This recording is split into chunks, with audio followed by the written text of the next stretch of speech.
রাসূলুল্লাহ। হে রামচন্দ্র পড়ো আশহাদু আল্লা ইলাহা ইল্লাল্লাহু ওয়াহদাহু লা শারীকা লা ওয়া আশহাদু আন্না মুহাম্মাদান আবদুহু ওয়া রাসূলুহু। কালেমা পড়াইয়া দিলেন। মুসল্লিরা কয় হুজুর নামটা পরিবর্তন করে দেন। বলে কি নাম দেওয়া যায়? বলে আল্লাহ তাআলার পছন্দের কিছু নাম দেয়া দেন। বলে আল্লাহ তাআলার প্রিয় নামের 1 নম্বরে হলো আব্দুর রহমান, 2 নম্বরে আব্দুল্লাহ। মুসল্লিরা কয় হুজুর আল্লাহ তাআলার প্রিয় নাম আব্দুর রহমান দিলেই তো ভালো হয়। বলে হ্যাঁ, আজকে থেকে রামচন্দ্রের পরিবর্তে তার নাম আব্দুর রহমান। আব্দুর রহমান নাম রাখিয়া তিনি নিজে মসজিদের ইমাম হইয়া ফজরের নামাজে দাঁড়াইয়া আমাদের নিয়ে ফজরের নামাজ শেষ করলেন। যখন সালাম ফিরাইলাম, সালাম ফিরানোর সাথে সাথে তাকায় দেখি আমি রামচন্দ্র বিছানার মধ্যে শুয়া। চিন্তায় পড়ে গেলাম, কোথায় গেলাম? কে আমারে নিয়ে উজু শিখাইলো, কালেমা পড়াইলো, নাম রাখলো, ফজরের নামাজ পড়াইলো। না না না, আর ঘুম হয় না।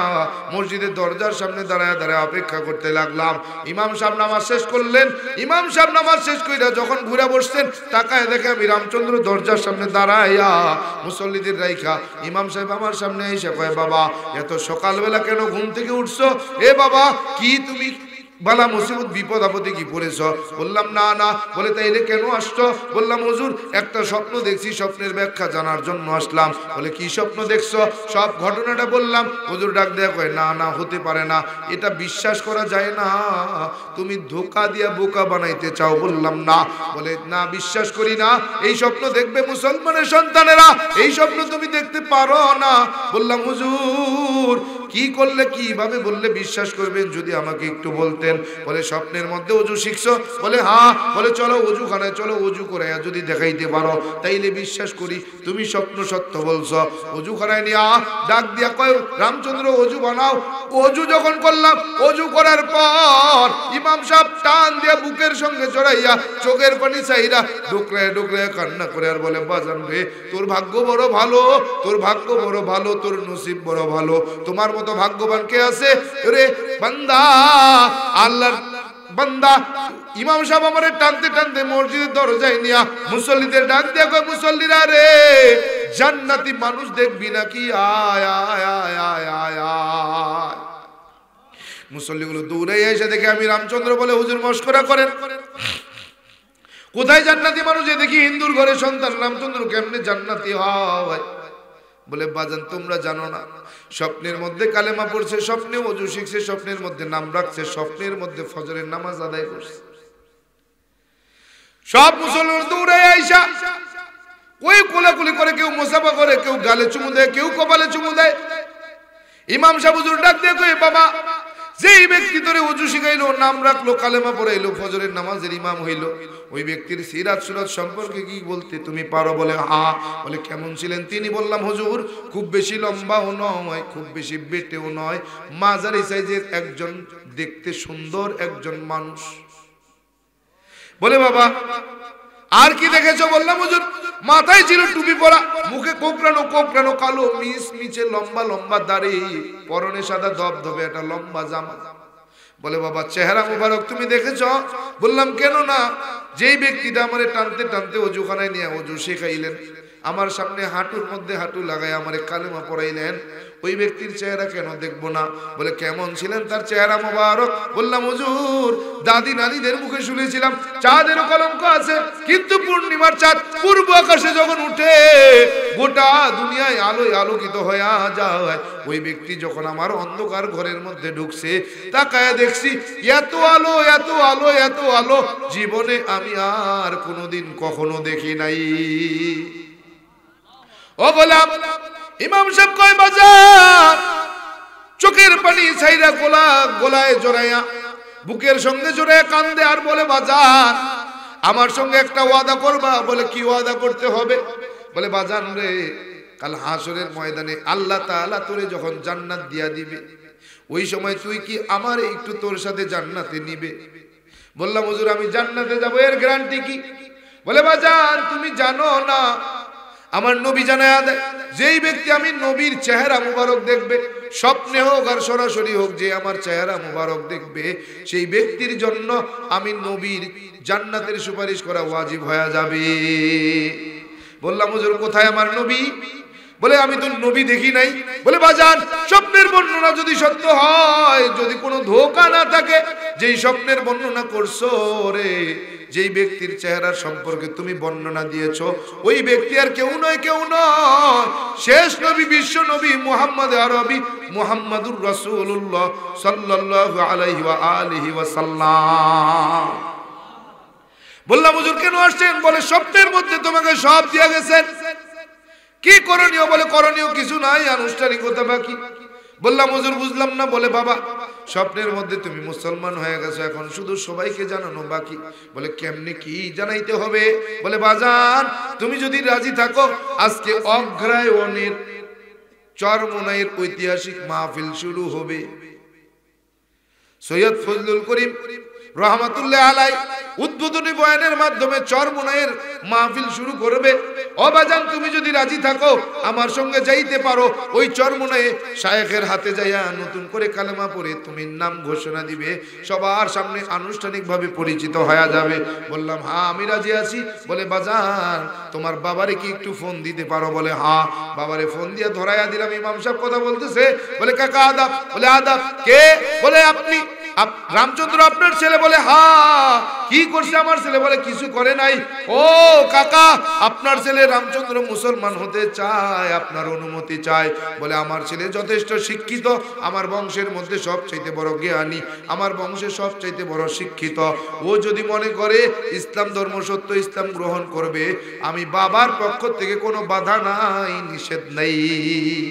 ইমাম সাহেব আমারে নিয়া চরমোনাইয়ের জমিনে চলে গেলেন। হুজুরের কেবল বয়ান শেষ হইছে, ইমাম সাহেব আমার সামনে বসায় দিয়া, ইমাম সাহেব হুজুরে ডাক দেখো, আল্লাহর কুতুব, এমন এক আল্লাহর বান্দারে নিয়ে আইছি যে স্বপ্নের মধ্যে কালেমা পড়ছে, স্বপ্নের মধ্যে নাম রাখছে। আপনি একটু কালেমা পড়াইয়া দেন, নাম ঘোষণা কইরা দেন, সবার সামনে একটু পরিচয় কইরা দেন। কিন্তু হুজুর, এমন আল্লাহর বান্দা, যেই ব্যক্তি আল্লাহর বান্দারে কালেমা পড়াইছে, স্বপ্নের বর্ণনা যদি সত্য হয়, স্বপ্নের ঘটনা যদি মিথ্যা না হয়, যদি ধোঁকাবাজি না করে, তাইলে সরাসরি আমার নবী তারে কালেমা পড়াইছে, নাম রাখছে। হুজুর ডাক দিয়ে কয়, বেটা, যেই ব্যক্তিরা আমার নবী কালেমা পড়ায়, ওই ব্যক্তিরা আমি ফজলুল করিম কি কালেমা পড়াইতে পারে? যেই ব্যক্তিরা আমার নবী নাম রাখে, ওই ব্যক্তির নাম কি আমি ফজলুল করিম রাখতে পারে? না না না, যাও যাও, কিছু করা লাগবে না। মাথাটা আগায় দিয়া বলতেছিলাম, হুজুর একটু দোয়া চাইতে আসছে। মাথায় একটা থাবা দিয়া কয়, বেটা দোয়া চাইতে হবে না, যা রে, দোয়ার কাজ করবি, দোয়া বেড়া ভাঙ্গা ঢুকবি। বললাম হুজুর, মাইকে যদি একটু ঘোষণা দেন, সবাই আমারে চিনবে। বলে বেটা, তোরে চিনানোর জিম্মাদার কি আমি? তোরে চিনাইবে মোর মাওলায়, যা চেনার মতো কাজ করবি। একটা সময় আসবে তুই কাউরে চেনো না, তোরে সবাই চেনে। এই আল্লাহর গোলাম, এর নবীর উম্মতের যুবক, ও বৃদ্ধ বাবাজি, পদ্মালের মা, আল্লাহর গোলাম, আল্লাহ তাআলা যদি আমার নবীরে আমার ঘরে হাজির করে দিতে পারে, আমি হিন্দুর সন্তানের ঘরে যদি আমার নবী হাজির হয়, তুমি মুসলমানের ঘরে কেন হয় না? তার মানে বোঝা যায়, আশিকে রাসূল দাবি করো, অন্তরের মধ্যে নবীর ইশক পাওয়া যায় না। এজন্য এরে গোলাম, আজকের থেকে ওয়াদা করো, আল্লাহ, ও আল্লাহ, ওই নব মুসলিম যদি 5 ওয়াক্ত নামাজের ইমাম হইতে পারে, ওই নব মুসলিম যদি মাদ্রাসার দায়িত্ব পালন করতে পারে, আমি মুসলমানের সন্তান কেন পারবো না? এরে যুবকে, বৃদ্ধ বাবাজি, পদ্মালের মা, আজকে তওবা করো। আয় আল্লাহ, জীবনে আর কোনোদিন গুনাহ করব না, নেকের কাজ ছাড়বো না। আয় আল্লাহ, জীবনে আর 1 ওয়াক্ত নামাজ কোনোদিন ছাড়বো না, নবীর একটা সুন্নতেরও জবাই করব না। আয় আল্লাহ, পিতামাতার খেদমত করব, বেয়াদবি করব না, হক্কানি উলামা একরাম পীর মাশায়েখের সঙ্গেও বেয়াদবি করব না। কোরআনটাকে বিশুদ্ধভাবে তিলাওয়াত করতে শিখব, কোরআনওয়ালা সন্তানের বাবা হব, মা হব। আয় আল্লাহ, আয় আল্লাহ, আয় আল্লাহ, আয় আল্লাহ, বেপরদায় বেগানা নারী আর পুরুষের সামনে কখনো যাব না। আয় আল্লাহ, স্বামীর খেদমত করব, বেয়াদবি করব না, দেশ ও রাষ্ট্রের বিরুদ্ধে ষড়যন্ত্র করব না। এরে যুবক, বৃদ্ধ বাবাজি, পদ্মালের মা, তওবার নিয়ত যদি খাঁটি হয়, দিলের মধ্যে যদি মুনাফিকি না থাকে, খাঁটি তওবার নিয়তে দুটা হাত আমার আল্লাহরে দেখায়া দাও। নারে তাকবীর, নারে তাকবীর। আল্লাহ আল্লাহ তাআলা তওবা করেছি, জীবনে নামাজ ছাড়বো না, নবীর সুন্নতের জবাই করব না। আয় আল্লাহ, পিতামাতার খেদমত করব, বেয়াদবি করব না, হক্কানি ওলামা একরাম পীর মাশায়েখের সঙ্গে বেয়াদবি করব না। কোরআনটাকে বিশুদ্ধভাবে তিলাওয়াত করতে শিখব, কোরআনওয়ালা সন্তানের বাবা হব, মা হব। আয় আল্লাহ, বেপরদায় বেগানা নারী আর পুরুষের সামনে কখনো যাব না, দেশ ও রাষ্ট্রের বিরুদ্ধে ষড়যন্ত্র করব না। আয় আল্লাহ, আপনি আমাদের সকলের তওবাকে কবুল করে নেন, তওবার উপরে মজবুত হয়ে চলার তৌফিক দান করেন। বলেন আমিন। আলহামদুলিল্লাহি রাব্বিল আলামিন।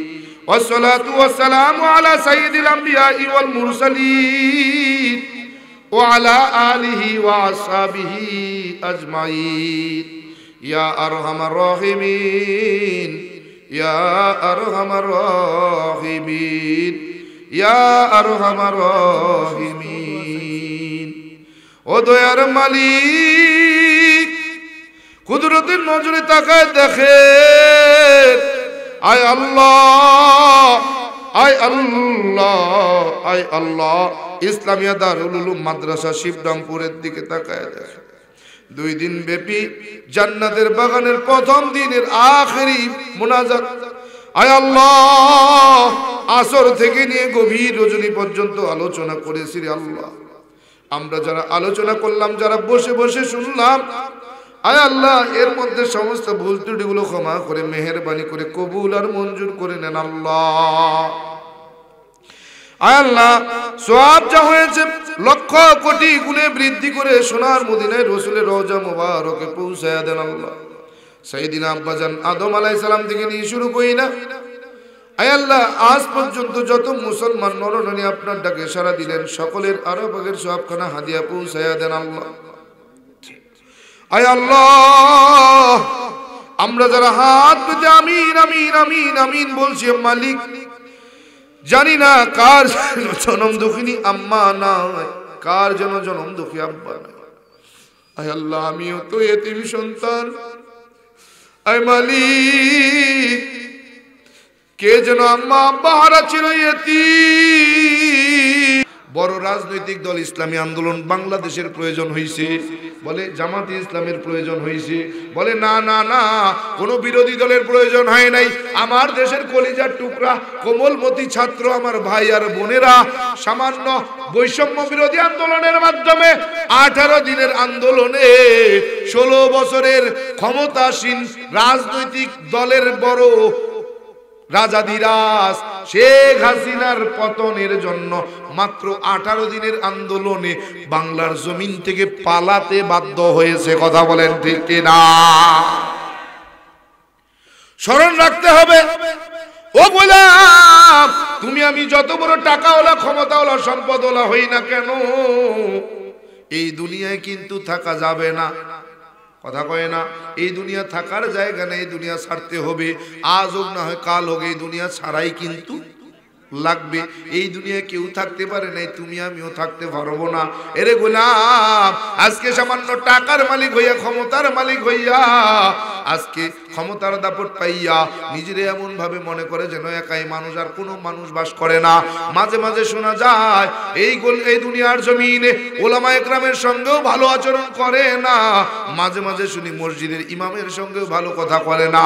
মাঝে মাঝে শুনি মসজিদের মুয়াজ্জিনের সঙ্গে গোলামের মতো আচরণ করে। এই টাকার গরম আর ক্ষমতার দাপট কয়দিন, আজ আছে কাল থাকবে না। এ গোলাম, এ মহাদেবপুর এলাকার টাকাওয়ালা ক্ষমতাওয়ালা ভাই, এই টাকার গরম ক্ষমতার গরম কয়দিন? খোঁজ নিয়ে দেখো, তোমার টাকার গরম ক্ষমতার গরম নওগাঁ জেলা শহরে গেলে টিকবে না। ও নওগাঁর জমিনের টাকাওয়ালা ক্ষমতাওয়ালা ভাই, কিসের এত টাকার গরম ক্ষমতার গরম? খোঁজ নিয়ে দেখো, তোমার টাকার গরম ক্ষমতার গরম রাজশাহী বিভাগীয় শহরে গেলে টিকবে না। ও রাজশাহীর জমিনের টাকাওয়ালা ক্ষমতাওয়ালা ভাই, কিসের এত টাকার গরম ক্ষমতার গরম? খোঁজ নিয়ে দেখো, তোমার টাকার গরম ক্ষমতার গরম ঢাকার জমিনে গেলে টিকবে না। ও ঢাকার জমিনের টাকাওয়ালা ক্ষমতাওয়ালা ভাই, কিসের এত টাকার গরম ক্ষমতার গরম? খোঁজ নিয়ে দেখো, তোমার টাকার গরম ক্ষমতার গরম ইন্ডিয়ার জমিনে গেলে টিকবে না। ও ইন্ডিয়ার জমিনের টাকাওয়ালা ক্ষমতাওয়ালা ভাই, কিসের এত টাকার গরম ক্ষমতার গরম? খোঁজ নিয়ে দেখো তোমার টাকার গরম ক্ষমতার গরম আমেরিকা আর রাশিয়ার জমিনে গেলে টিকবে না। ও আমেরিকার রাশিয়ার জমিনে টাকাওয়ালা ক্ষমতাওয়ালা ভাই, কিসের এত টাকার গরম ক্ষমতার গরম? খোঁজ নিয়ে দেখো তোমার টাকার গরম ক্ষমতার গরম আমার রবের দরবারে গেলে টিকবে না। কোটি টাকার মালিক দেখো অভাব হয় না দূর, কোটি টাকার মালিক দেখো অভাব হয় না দূর, গরিব ঘুমায় আরাম করে মনটা বাহাদুর। ফিরআউনের লাশটা দেখো মিশর জাদু ঘরে, খায় না মাটি পোকা মাছি সবাই ঘৃণা করে, হৃদয়ে তাকি বেজার নম্রতা সদা, রহমত আসিবে সেথা প্রভুর আদা। বড়র বড়াই থাকলে দিলে রহমত আসবে না, নিজেকে নিজে ছোট মনে করিও সদা। উঁচু জমিন থেকে পানি নিচু জমিনে যায়, তেমনি খোদার রহমত আসে নম্রতার হৃদয়।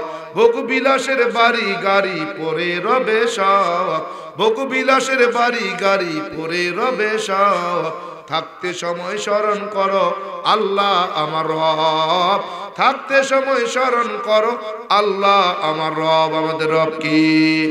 চিৎকার দিয়ে বলেন আমাদের রবকে। ইন্নাল্লাযীনা ক্বালু রাব্বুনাল্লাহ, ইন্নাল্লাযীনা ক্বালু রাব্বুনাল্লাহ থুম্মা ইসতাকামু ফালা খাউফুন আলাইহিম ওয়ালা হুম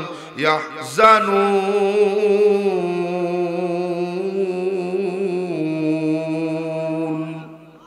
ফি কালামে জিন্দা কুরআনে হাকিম, হিকমতে উলায়া জালাস্তা কদিম, জামিউল আলমে ফিল কুরআনে হাকিম, তাকাসুরাত আনহু আফামুর রিজালিন। আমাদের রব কি? তত্র কামুহ কাশুক একত্তম অনুপশ্চাৎ।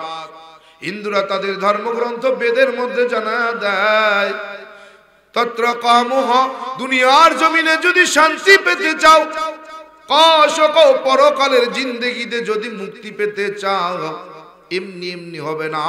বলে 12 মাসে 13 জন খোদা, 33 কোটি দেব দেবী, তুলসীর গাছের তলায় 64 কোটি ভগবান সারা, একত্তম অনুপশ্চাৎ, সৃষ্টিকর্তা এক আল্লাহ তাআলাকে মানো। সৃষ্টিকর্তা কয়জন? নাকি 12 মাসে 13 জন, 33 কোটি দেব দেবী, তুলসীর গাছের তলায় আরো 64 কোটি ভগবান? বলেন না না না, সৃষ্টিকর্তা একজন। তিনি কে? তিনি কে? তিনি হলেন আমার আল্লাহ, আমার রব। জানা দেয় ইন্নাল্লাযীনা ক্বালু রাব্বুনাল্লাহ, নিশ্চয়ই যারা আমি আল্লাহ তাআলাকে রব বলে মেনে নিবে রে। কি বলে? রব বলে মেনে নিবে। তুম্মা ইসতাকামু ফালা খাউফুন, দুনিয়ার জমিনে তার না আছে কোনো ভয়, ওয়ালা হুম ইয়াহজানুন, আর পরকালের জিন্দেগিতে না আছে তার কোনো চিন্তা। আল্লাহু আকবার, কত সুন্দর কথা। আগলাম এমনি এমনি কিন্তু মুসলমান হই নাই। কানটা খুলে শুনে রাখো, ঠাকুরগাঁয়ের প্রসিদ্ধ ব্রাহ্মণ পরিবারে জন্ম আমার। 12 মাসে 13 পূজা, 33 কোটি দেবদেবী, তুলসীর গাছের তলায় 64 কোটি ভগবান। সংস্কৃত ভাষার উপরে পাণ্ডিত্য নিয়া, ডিগ্রি নিয়া, ডক্টরেট কইরা, বেদ পুরাণ রামায়ণ মহাভারত জিন্দা বেস্তা স্মৃতি শ্রুতি মনুসংহিতা শ্রীমদ ভাগবত গীতা রাজভোগ কালীভোগ ছাড়া অসংখ্য কিতাবাদি গবেষণা কইরা 44,441 খানা মন্ত্র পড়ে দেখলাম, তার ভিতরে 30,000 মন্ত্র শুধু মুসলমানের গুণগান। এই 30,000 মন্ত্র কোরআনে হাকিমের 30 পারা, 114টি সূরা, ৬৬৬৬ মতান্তরে ৬২৩৬ আয়াতের সঙ্গে হুবহু মিল পাওয়া যায়। কোরআনে হাকিমের প্রত্যেকটি আয়াতে কারিমার সাথে কয়েক শত মন্ত্র পাঠ করে শোনানো যায়। প্রত্যেকটা মন্ত্রের কিতাবের নাম, অধ্যায় নম্বর, পৃষ্ঠা নম্বর, শ্লোক নম্বরও বলা যায়। এমনি এমনি কিন্তু মুসলমান হই না হয় ভাই বোনা, গরুর গোশত খাওয়ার লোভে বোধহয় মুসলমান। এরে মুসলমান না, না, গরুর গোশত খাওয়ার জন্য এখন আর মুসলমান হওয়া লাগে না। অনেক দাদা কাকা জেঠারা গোপনে গোপনে গরুর গোশত খায়। গরুর গোশত দিয়ে খাওয়া যাবে না। হিন্দু ধর্মের যত গ্রন্থ আছে, কিতাব আছে, যত ধর্মগ্রন্থ আছে রে, এক জায়গায়ও তার কোনো প্রমাণ নাই যে গরুর গোশত খাওয়া মানা। এরে গোলাম, বরং গরুর গোশত খাওয়া যে বৈধ তার সপক্ষে কতগুলো মন্ত্র চাও। বলে যদি প্রমাণ করে দিতে পারো তোমার ধর্মগ্রন্থে গরুর গোশত খাওয়া নিষেধ, বলো তুমি যদি প্রমাণ করে দিতে পারো, আমি আব্দুর রহমান জামি কথা দিলাম, ওয়াদা করলাম তোমার ধর্মে ফিরে যাব। আর যদি আমি গরুর গোশত খাওয়া বৈধ এটা প্রমাণ করে দিতে পারি, বলো তুমি কি আমার ধর্ম ইসলাম গ্রহণ করবে? কি চ্যালেঞ্জ? চ্যালেঞ্জ। এমনি এমনি মুসলমান হই নাই। হাজিরিন, স্পষ্ট কথা বেদের মধ্যে পাওয়া যায়, সর্বশেষ যিনি অবতার হয়ে দুনিয়ায় অবতরণ করবেন, সর্বশেষ অবতার, সর্বশেষ অবতার, তার নামের প্রথম অক্ষরটা হবে ম, শেষের অক্ষর হবে দ। প্রথম অক্ষর, শেষের অক্ষর দ। যিনি গরুর গোশতকে খাওয়া বৈধ মনে করবেন, যিনি হবেন সর্বপ্রশংসিত, আসমান আর জমিনের মধ্যে তার মতো প্রশংসিত আর কেউ থাকবে না। সুবহানাল্লাহ কইবেন না? বলেন আমার নবীর নামের প্রথম অক্ষর কি? শেষের অক্ষর কি? নাম কি? মুহাম্মদ সাল্লাল্লাহু আলাইহি ওয়াসাল্লাম। বলে আমার নবী মুহাম্মদ। মুহাম্মদ শব্দের অর্থ প্রশংসিত। বলে শুধু প্রশংসিত নয়, সর্বপ্রশংসিত। আসমান জমিনে মুহাম্মদের মতো আর দ্বিতীয় কোনো প্রশংসিত ব্যক্তি নাই। কথা বলেন না কেন? তার মানে বোঝা গেল তাদের শেষ অবতার আমার নবী মুহাম্মদ সাল্লাল্লাহু আলাইহি ওয়াসাল্লাম। আমার নবী গরুর গোশতকে খাওয়া হালাল মনে করেন। কথা বলেন, যদি তুমি প্রমাণ করে দিতে পারো গরুর গোশত খাওয়া তোমার ধর্মে নিষেধ রে, কথা দিলাম আমি আব্দুর রহমান তোমার ধর্মে ফিরে যাব। কিন্তু যদি আমি তোমাকে প্রমাণ দিতে পারি গরুর গোশত খাওয়া তোমার ধর্মে বৈধ, কথা দেওয়া লাগবে তুমি কি আমার ইসলাম ধর্ম গ্রহণ করবে? শুধু এখানেই না, চ্যালেঞ্জ। আসো, পৃথিবীর যত ধর্মগ্রন্থ আছে সব নিয়ে আসো। একটা ধর্মগ্রন্থ ব্যতীত সমস্ত ধর্মগ্রন্থের ভুল বের করে দেওয়ার যোগ্যতা রব আমার মতো গুনাহগারকে দিয়েছে। ব্রিটিশ মিউজিয়ামে 1250টা ধর্মগ্রন্থ পাওয়া যায়। 1249টা ধর্মগ্রন্থের মধ্যে ভুল বের করা সম্ভব, প্রমাণ করা যায়। কিন্তু একটা ধর্মগ্রন্থ আছে যার মধ্যে কোনো ভুল নাই, সন্দেহ নাই। যার মধ্যে কি নাই? ভুলও নাই, সন্দেহ নাই। বলেন সেই কিতাবটার নামটা কি? যালিকাল কিতাবু লা রাইবা ফীহি হুদাল লিল মুত্তাকিন।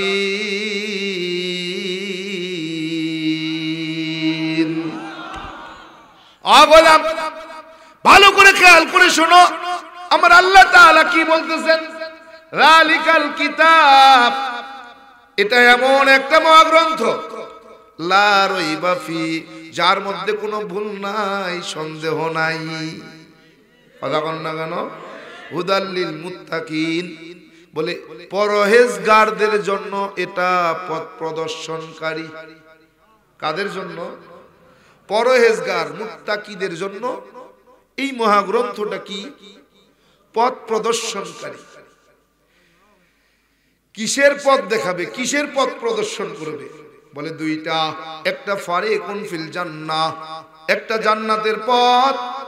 কোন কাজ করলে, কোন পথে চললে, কিভাবে বললে তুমি জান্নাতে যাইতে পারবা, এর রাস্তা দেখাবে, এর রাস্তা প্রদর্শন করবে। ওয়াফারিকুন ফিস সাঈর, আর একটা পথ হলো জাহান্নামের। কোন কাজ করলে, কোন পথে চললে তুমি জাহান্নামে যাবে, বলে এই দুইটা পথ দেখাবে, এই দুইটা রাস্তা দেখাবে, এই দুইটা পথ প্রদর্শন করবে। বলে কিভাবে, বলে কাদেরকে, বলে পরহেজগার যারা, বলে পরহেজগার কারা হবে, পরহেজগারদের সম্পর্কে, মুত্তাকিদের সম্পর্কে আল্লাহ তাআলা কোরআনের বিভিন্ন জায়গায় বিভিন্ন ভাবে তার গুণাগুণ সম্পর্কে আলোচনা করেছেন। প্রথমত প্রাথমিক অংশে প্রাথমিকভাবে মুত্তাকি পরহেজগার কারা হবে, মুত্তাকি পরহেজগারদের কি গুণ থাকবে, আল্লাহ তাআলা কোরআনে কারিমের অনেক আয়াতের মধ্যে জানা দেয়, আল্লাযীনা ইউমিনুনা বিল গায়ব ওয়া ইউকিমুনাস সালাহ ওয়া মিম্মা রাযাকনাহুম ইউনফিকুন।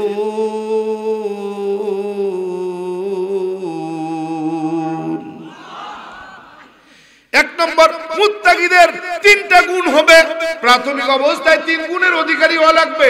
এই তিনটা গুণ যার ভিতরে থাকবে সে মুত্তাকি হবে, পরহেজগার হবে। পরহেজগারদের এক নম্বর গুণ হবে আল্লাযীনা ইউমিনুনা বিল গায়ব, আল্লাহ তাআলার ঘোষিত অদৃশ্যের উপরে ঈমান আনা লাগবে। কার ঘোষিত? সব না দেখে সাক্ষী দেওয়া যাবে না, কিন্তু কি না দেখে সাক্ষী দেওয়া। কি না দেখে সাক্ষী দেবেন? নওগাঁয় একটা মার্ডার হয়েছে, আমারে সাক্ষী মানছে, দেখি নাই, ছিলাম না। আয়েশা কইছে, আব্দুর রহমান জামি তুমি মার্ডারের সাক্ষী, কও কি ঘটছে? কারণ আমি তো দেখি নাই। কও যে হ্যাঁ মার্ডার করছে, কি হবে? আমি দেখি নাই, তো সাক্ষী দিব কেমনে? সব জায়গায় আবার না দেখে সাক্ষী দেওয়া যাবে না। রবের ঘোষিত, কার ঘোষিত? রবের ঘোষিত অদৃশ্য বিষয়ের উপরে ঈমান আনা লাগবে। রবের ঘোষিত, বলে রব একজন আছেন, দেখছি, আছে না নাই? দেখি নাই, কিন্তু রব যে একজন আছেন বিশ্বাস করা লাগবে। যদি একজন না থাকতো, দুনিয়া থাকতো এতদিন? যদি একজনের বেশি দুইজন হইতো তাইলেও কি থাকতো? বলে দুইজন হইলেও গ্যাঞ্জাম করে মোটামুটি দুই, কি এক ইউনিয়নে যদি দুইজন চেয়ারম্যান থাকে কি অবস্থা? চেয়ারম্যানের একদল কয় কয় কোফায় সাইজ করবি, আরেক দল তুই কি দেখা থাকবি, তুইও কোফা। দুই চেয়ারম্যানের মধ্যে দ্বন্দ্ব, একদম এলাকা তছনছ, কি ঠিক না? তাইলে থাকতে হবে কয়জন? একজন। একজন থাকলে কি হবে? কোনো বিশৃঙ্খলা হবে না, নির্ধারিত গতিতেই চলতে থাকবে। এই পৃথিবীর শুরু থেকে আজ পর্যন্ত দেখছেন সূর্য কোনো দিন পশ্চিম দিক থেকে উঠছে, দক্ষিণ দিক থেকে উঠছে, উত্তরের থেকে উঠছে? ওড়েনি। তার মানে বোঝা যায় কি রব কয়জন? একজন। এটা সন্দেহ নাই, কি ঠিক না? যদি দাদাগের মতো হইতো 12 মাসে 13 জন, 33 কোটি দেব দেবী, তুলসীর গাছের তলায় আরো 64 কোটি ভগবান, তাহলে দুনিয়া থাকতো? কিয়ামত হয়ে যেত না? কি আসেনি আশেপাশে দাদা কাকা জেঠারা? আছে? মাইকের আওয়াজ যায় পর্যন্ত? খাতা কলম লইবেন, যারা হনেন খাতা কলম লইয়া বইবেন। আমি যে রেফারেন্স দিব খাতা কলমে লিখবেন, কালকে সকালবেলা থেকে গবেষণা শুরু করবেন। যদি গবেষণা করে দেখেন আমি ভুল বলছি, আমারে ধরায়া দিবেন। যদি দেখেন যে না ঠিক বলছি, মাইন্না নিবেন। যদি মানতে আপনার কষ্ট হয়, অ্যালার্জি থাকে, চুলকায়, তাহলে চুপ থাকবেন। আমার বিরোধিতা করে, আমার বাপদাদার 14 গোষ্ঠী ষষ্ঠী পূজা করে আপনার ভবিষ্যৎ প্রজন্মকে ইসলাম গ্রহণ করতে বাধ্য করবেন না। কি কি কথা ঠিক কিনা? আল্লাহ তাআলা সবাইকে হেফাজত করেন, হেদায়েত দান করেন। হাজিরিন, যেটা বলতেছিলাম, বলে রবের অদৃশ্য জিনিসের উপরে ঈমান আনা লাগবে। বলে রব আছে দেখি নাই, কিন্তু ঈমান আনছি রব একজন আছে। রব বলছেন কোরআনে কারিমের মধ্যে, বলেন জান্নাত বানাইছেন মুত্তাকি যারা হবে রে, আল্লাহ তাআলা কাল হাসরের ময়দানে তাকে জান্নাত দান করবেন। জান্নাত কিন্তু দেখি নাই, কি জান্নাত দেখছি? আবাশিরিল্লাযীনা আমানু ওয়া আমিলুস সলিহাতি আন্না লাহুম জান্নাতিন তাজরি মিন তাহতিহাল আনহার কুল্লামা রুজিকু মিনহা মিন তামারাতির রিজকা قالوا هذا الذي رزقنا من قبل وأتوا به متشابها ولهم فيها أزواج مطهرة وهم فيها خالدون الله রব বলতেছেন বাশশিরিল মুমিনিন, যারা একবারে 100% মুমিন হতে পারবে, আমি রব ঘোষণা দিতেছি। যারা বাশশিরিল মুমিনিন কারা? বলে যারা ঈমান আনবে, ঈমান অনুযায়ী আমল করবে। ঈমান অনুযায়ী কি আমল করবে? নেক আমল করবে, তারা হলো বাশশিরিল মুমিনিন। তাদের জন্য ঘোষণা, আন্না লাহুম জান্নাতিন তাজরি মিন তাহতিহাল আনহার, এমন একটা জান্নাত তাদেরকে দান করা হবে যেই জান্নাতের তল দিয়ে নিচ দিয়ে একটা নহর, একটা নদী প্রবাহমান নদী হবে, যেই নদীর পানিটা হবে দুধের চাইতেও সাদা, মধুর চাইতেও মিষ্টি। দুধের চাইতেও সাদা, মধুর চাইতেও মিষ্টি। জান্নাতের এই পানিটা ব্যবহার করবে। কুল্লামা রুজিকু মিনহা মিন থামারাতির রিজকা, বলে তারা ওই দিন জান্নাতের ভিতরে যা মনে চাইবে, যা দুনিয়াতে মনে চেয়েছিল খেতে পারেনি, যা খেতে চেয়েছিল খেতে পারেনি, সামর্থ্য ছিল না, কাল জান্নাতের ভিতরে তাদেরকে সেই খাবারগুলো পৌঁছায় দেওয়া হবে। তারা খাবে, পান করবে। শুধু তাই না, আজওয়াজুম মুতাহহারা, ওই জান্নাতের ভিতরে তাদেরকে এমন সতী সাধ্বী সঙ্গী দেওয়া হবে, যেই সঙ্গীকে কোনোদিন মানুষ তো দূরের কথা, জিন তো দূরের কথা, ফেরেশতাও স্পর্শ করে নাই। এমন পুত পবিত্রা সঙ্গী দেওয়া হবে। সঙ্গী কি দিবে? এখন আমরা তো পুরুষরা সহজেই বুঝি, হুর দেবে, হুর, ঠিক না? তো পুরুষদেরকে তো হুর দিল, মহিলাদের কি দিবে? ঠিক না?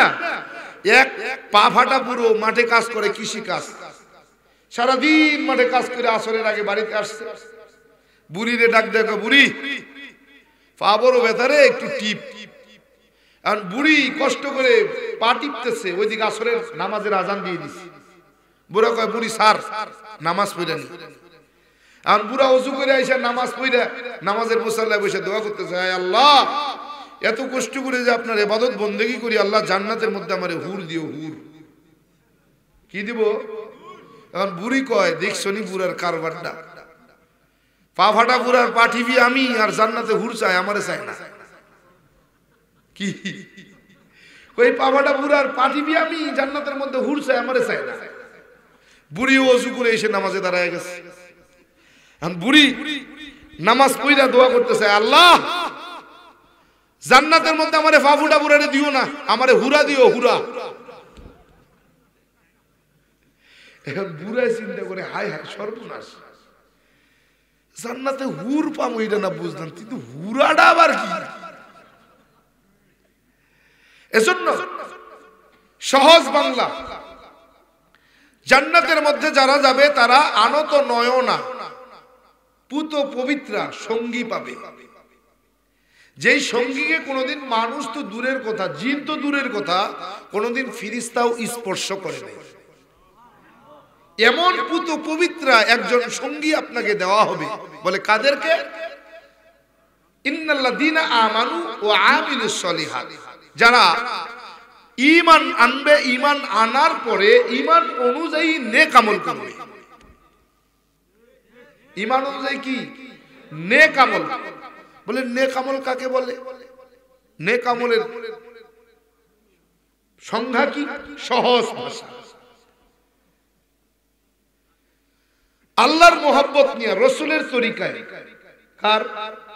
ভালো করে বুঝেন, আল্লাহর মোহাব্বত, রসুলের তরিকায় যেই কাজ করবেন, জন্মের পরে মৃত্যুর আগে যেই কাজটা করবেন এটাই নেক আমল। জন্মের পরে মৃত্যুর আগে আল্লাহর মোহাব্বত, রাসূলের তরিকা, যেই কাজটা হবে সেটাই নেক আমল। কথা কয় না? সেটা কি? নেক আমল। এই নেক আমল যে করতে পারবে, রব ঘোষণা দিতেছেন কাল হাসরের ময়দানে তাকে জান্নাত দেওয়া হবে। যেই জান্নাতটা হবে, জান্নাতের নিচ দিয়ে একটা নদী, প্রবাহমান নদী থাকবে। ওই জান্নাতের নাজ নেয়ামত থাকবে এমন, বলে বান্দা যা খায়নি, শুধু শুনেছে, মনে আফসোস করেছে, কাল জান্নাতে তাকে সেই রকম খাবার দেওয়া হবে, পরিচিত খাবার দেওয়া হবে। এমন কোনো খাবার তাদেরকে দেওয়া হবে না যেই খাবারের প্রতি তার অভক্তি আছে, ঘৃণা বোধ আছে। যে কিছু বিষয় আছে না, জিনিসটা হালাল কিন্তু রুচিতে বাদে, এই সমস্ত খাবার তাকে দেওয়া হবে না, বরং ওই খাবার দেওয়া হবে যেই খাবারগুলো তার রুচিতে বাদে না। কি? সেই সমস্ত খাবার তাকে জান্নাতের মধ্যে দেওয়া হবে। এজন্য হাজিরিন, রব বলতেছেন যালিকাল কিতাবু লা রাইবা ফি হুদাল লিল মুত্তাকিন, বলে আমি আল্লাহ তাআলা জান্নাত বানাইছি। জান্নাত বান্দা দেখে নাই, কিন্তু জান্নাতের নাজ নেয়ামতের ঘোষণা শুনছে। জান্নাত দেখে নাই, জান্নাতের নাজ নেয়ামত দেখে নাই। জান্নাত যে আছে, জান্নাতের নাজ নেয়ামত আছে, না দেখে বান্দা ঈমান আনছে। এইটার নাম হলো হে পরহেজগারদের 1 নম্বর গুণ, গায়েবের উপরে বিশ্বাস করা। জাহান্নাম দেখছি কিন্তু জাহান্নামের আযাব আর গজব আছে। জাহান্নাম যে আল্লাহ বানাইছেন, সত্য না মিথ্যা? বিশ্বাস করি কি করি না? তার মানে আল্লাহ তাআলা জাহান্নাম বানাইছেন, বিশ্বাস করি। এই রবের ঘোষিত অদৃশ্য বিষয়ের উপরে ঈমান আনা, এটা মুত্তাকি পরহেজগারদের 1 নম্বর গুণ। 2 নম্বর গুণ ওয়া ইউকিমুনাস সালাহ, নামাজ কায়েম করা। নামাজ কায়েম কাকে বলে? বলে ব্যক্তিগত জীবনে নামাজ, পারিবারিক জীবনে নামাজ, সামাজিক জীবনে নামাজ, গোলাম অর্থনৈতিক জীবনে নামাজ, রাজনৈতিক জীবনে নামাজ, আন্তর্জাতিক জীবনে নামাজ বাস্তবায়ন করা লাগবে। বলে ওয়ায়ুকিমুনাস সালাহ, বলেন নামাজ কায়েম করবে। 3 নম্বর গুণ অমিম্মা রাযাকনাহুম ইউনফিকুন, আমি রবের পক্ষ থেকে যেই সম্পদ আমি আল্লাহ তাআলা তোমাকে দিলাম রে, ওই সম্পদ থেকে আমি আল্লাহর রাস্তায় দান করবে। বলে এই 3টা গুণ যার ভিতরে থাকবে রে, ওই ব্যক্তিটা পরহেজগার হিসেবে ঘোষিত হয়ে যাবে। তাদেরকেই 2টা রাস্তা দেখাবে, একটা জান্নাতের আর একটা জাহান্নামের। বলে কোন রাস্তায় গেলে, কোন পথে চললে, কি করলে তুমি জান্নাত পাবা, কোন পথে চললে কি করলে তুমি জাহান্নামে যাবা, এই 2টা রাস্তা দেখাবে। বলে এইটাতে দেখাবে, এই যে কোথায় আছে? বলে কোরআনে হাকিমের মধ্যে। কোথায়? কোরআনে হাকিমের মধ্যে। এই কোরআনটা যে সত্য, বিশ্বাস হয়নি? হয়। গোলাম বলতেছিলাম, ব্রিটিশ মিউজিয়ামে 1250টা ধর্মগ্রন্থ আছে। ওই 1249টা ধর্মগ্রন্থ ধরার জন্য, পড়ার জন্য পবিত্র হতে হয় না, কিন্তু একটা ধর্মগ্রন্থ আছে রে, অপবিত্র অবস্থায় স্পর্শ করা যায় না। ওই ব্রিটিশ মিউজিয়ামে সমস্ত ধর্মগ্রন্থগুলো আছে। ওই ধর্মগ্রন্থগুলোর ভিতরে মহাগ্রন্থ কোরআনে হাকিম আছে। সমস্ত ধর্মগ্রন্থগুলো পবিত্রতা ছাড়া ধরা যায়, পড়া যায়, কিন্তু কেউ যদি ইচ্ছাকৃতভাবে, অনিচ্ছাকৃতভাবে কোরআনটাকে কেউ স্পর্শ করতে যায়, বলে কোরআনের সামনে বিশাল বড় মনিটরের এক কম্পিউটার রেখে দেওয়া, বলে অপবিত্র অবস্থায় যদি ওই কোরআনুল কারীমকে কেউ স্পর্শ করতে চায়, স্পর্শ করার আগেই কম্পিউটারের মনিটরে লাল অক্ষরে বড় লেখা ওঠে, ডোন্ট টাচ দা হোলি কোরআন। এটা অপবিত্র অবস্থায় স্পর্শ করা যাবে না। বললাম 1249টা ধর্মগ্রন্থের মধ্যে ভুল প্রমাণ করা যায়, কিন্তু কোরআন নাজিল হওয়ার শুরু থেকে প্রায় আজ 2000 বছরের ভিতরে কম বেঈমানেরা কোরআনের ভুল বের করার চেষ্টা করে নাই। আজ পর্যন্ত কোরআনে কারিমের একটা জের, একটা জবর, একটা পেশ, একটা নুক্তারও পরিবর্তন কেউ দেখাতে পারে নাই। কিয়ামত পর্যন্ত এই কোরআনে কারিমের একটা জের, একটা জবর, একটা পেশ, একটা নুক্তার পরিবর্তন কেউ দেখাতে পারবে না। কেন পারবে না? আমার রব জানা দেয়, ইন্না নাহনু নাযালনা যিকরা ওয়া ইন্না লাহু লাহাফিজুন। আল্লাহু আকবার। বলে নিশ্চয়ই এই কোরআন নাজিল করেছি আমি আল্লাহ। কে নাজিল করছে? এই কোরআনের হেফাজত করব আমি আল্লাহ।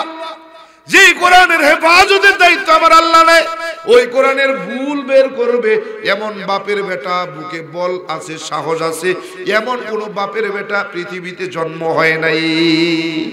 পারছে আজ পর্যন্ত? চেষ্টা তো কম করলো না, কিন্তু আজ পর্যন্ত কেউ পারলো না। কোরআন যখন নাজিল হইতেছে ওই সময়ও পারে নাই, আজ পর্যন্ত কেউ পারে নাই, কিয়ামত পর্যন্ত কেউ পারবে না ইনশাআল্লাহ।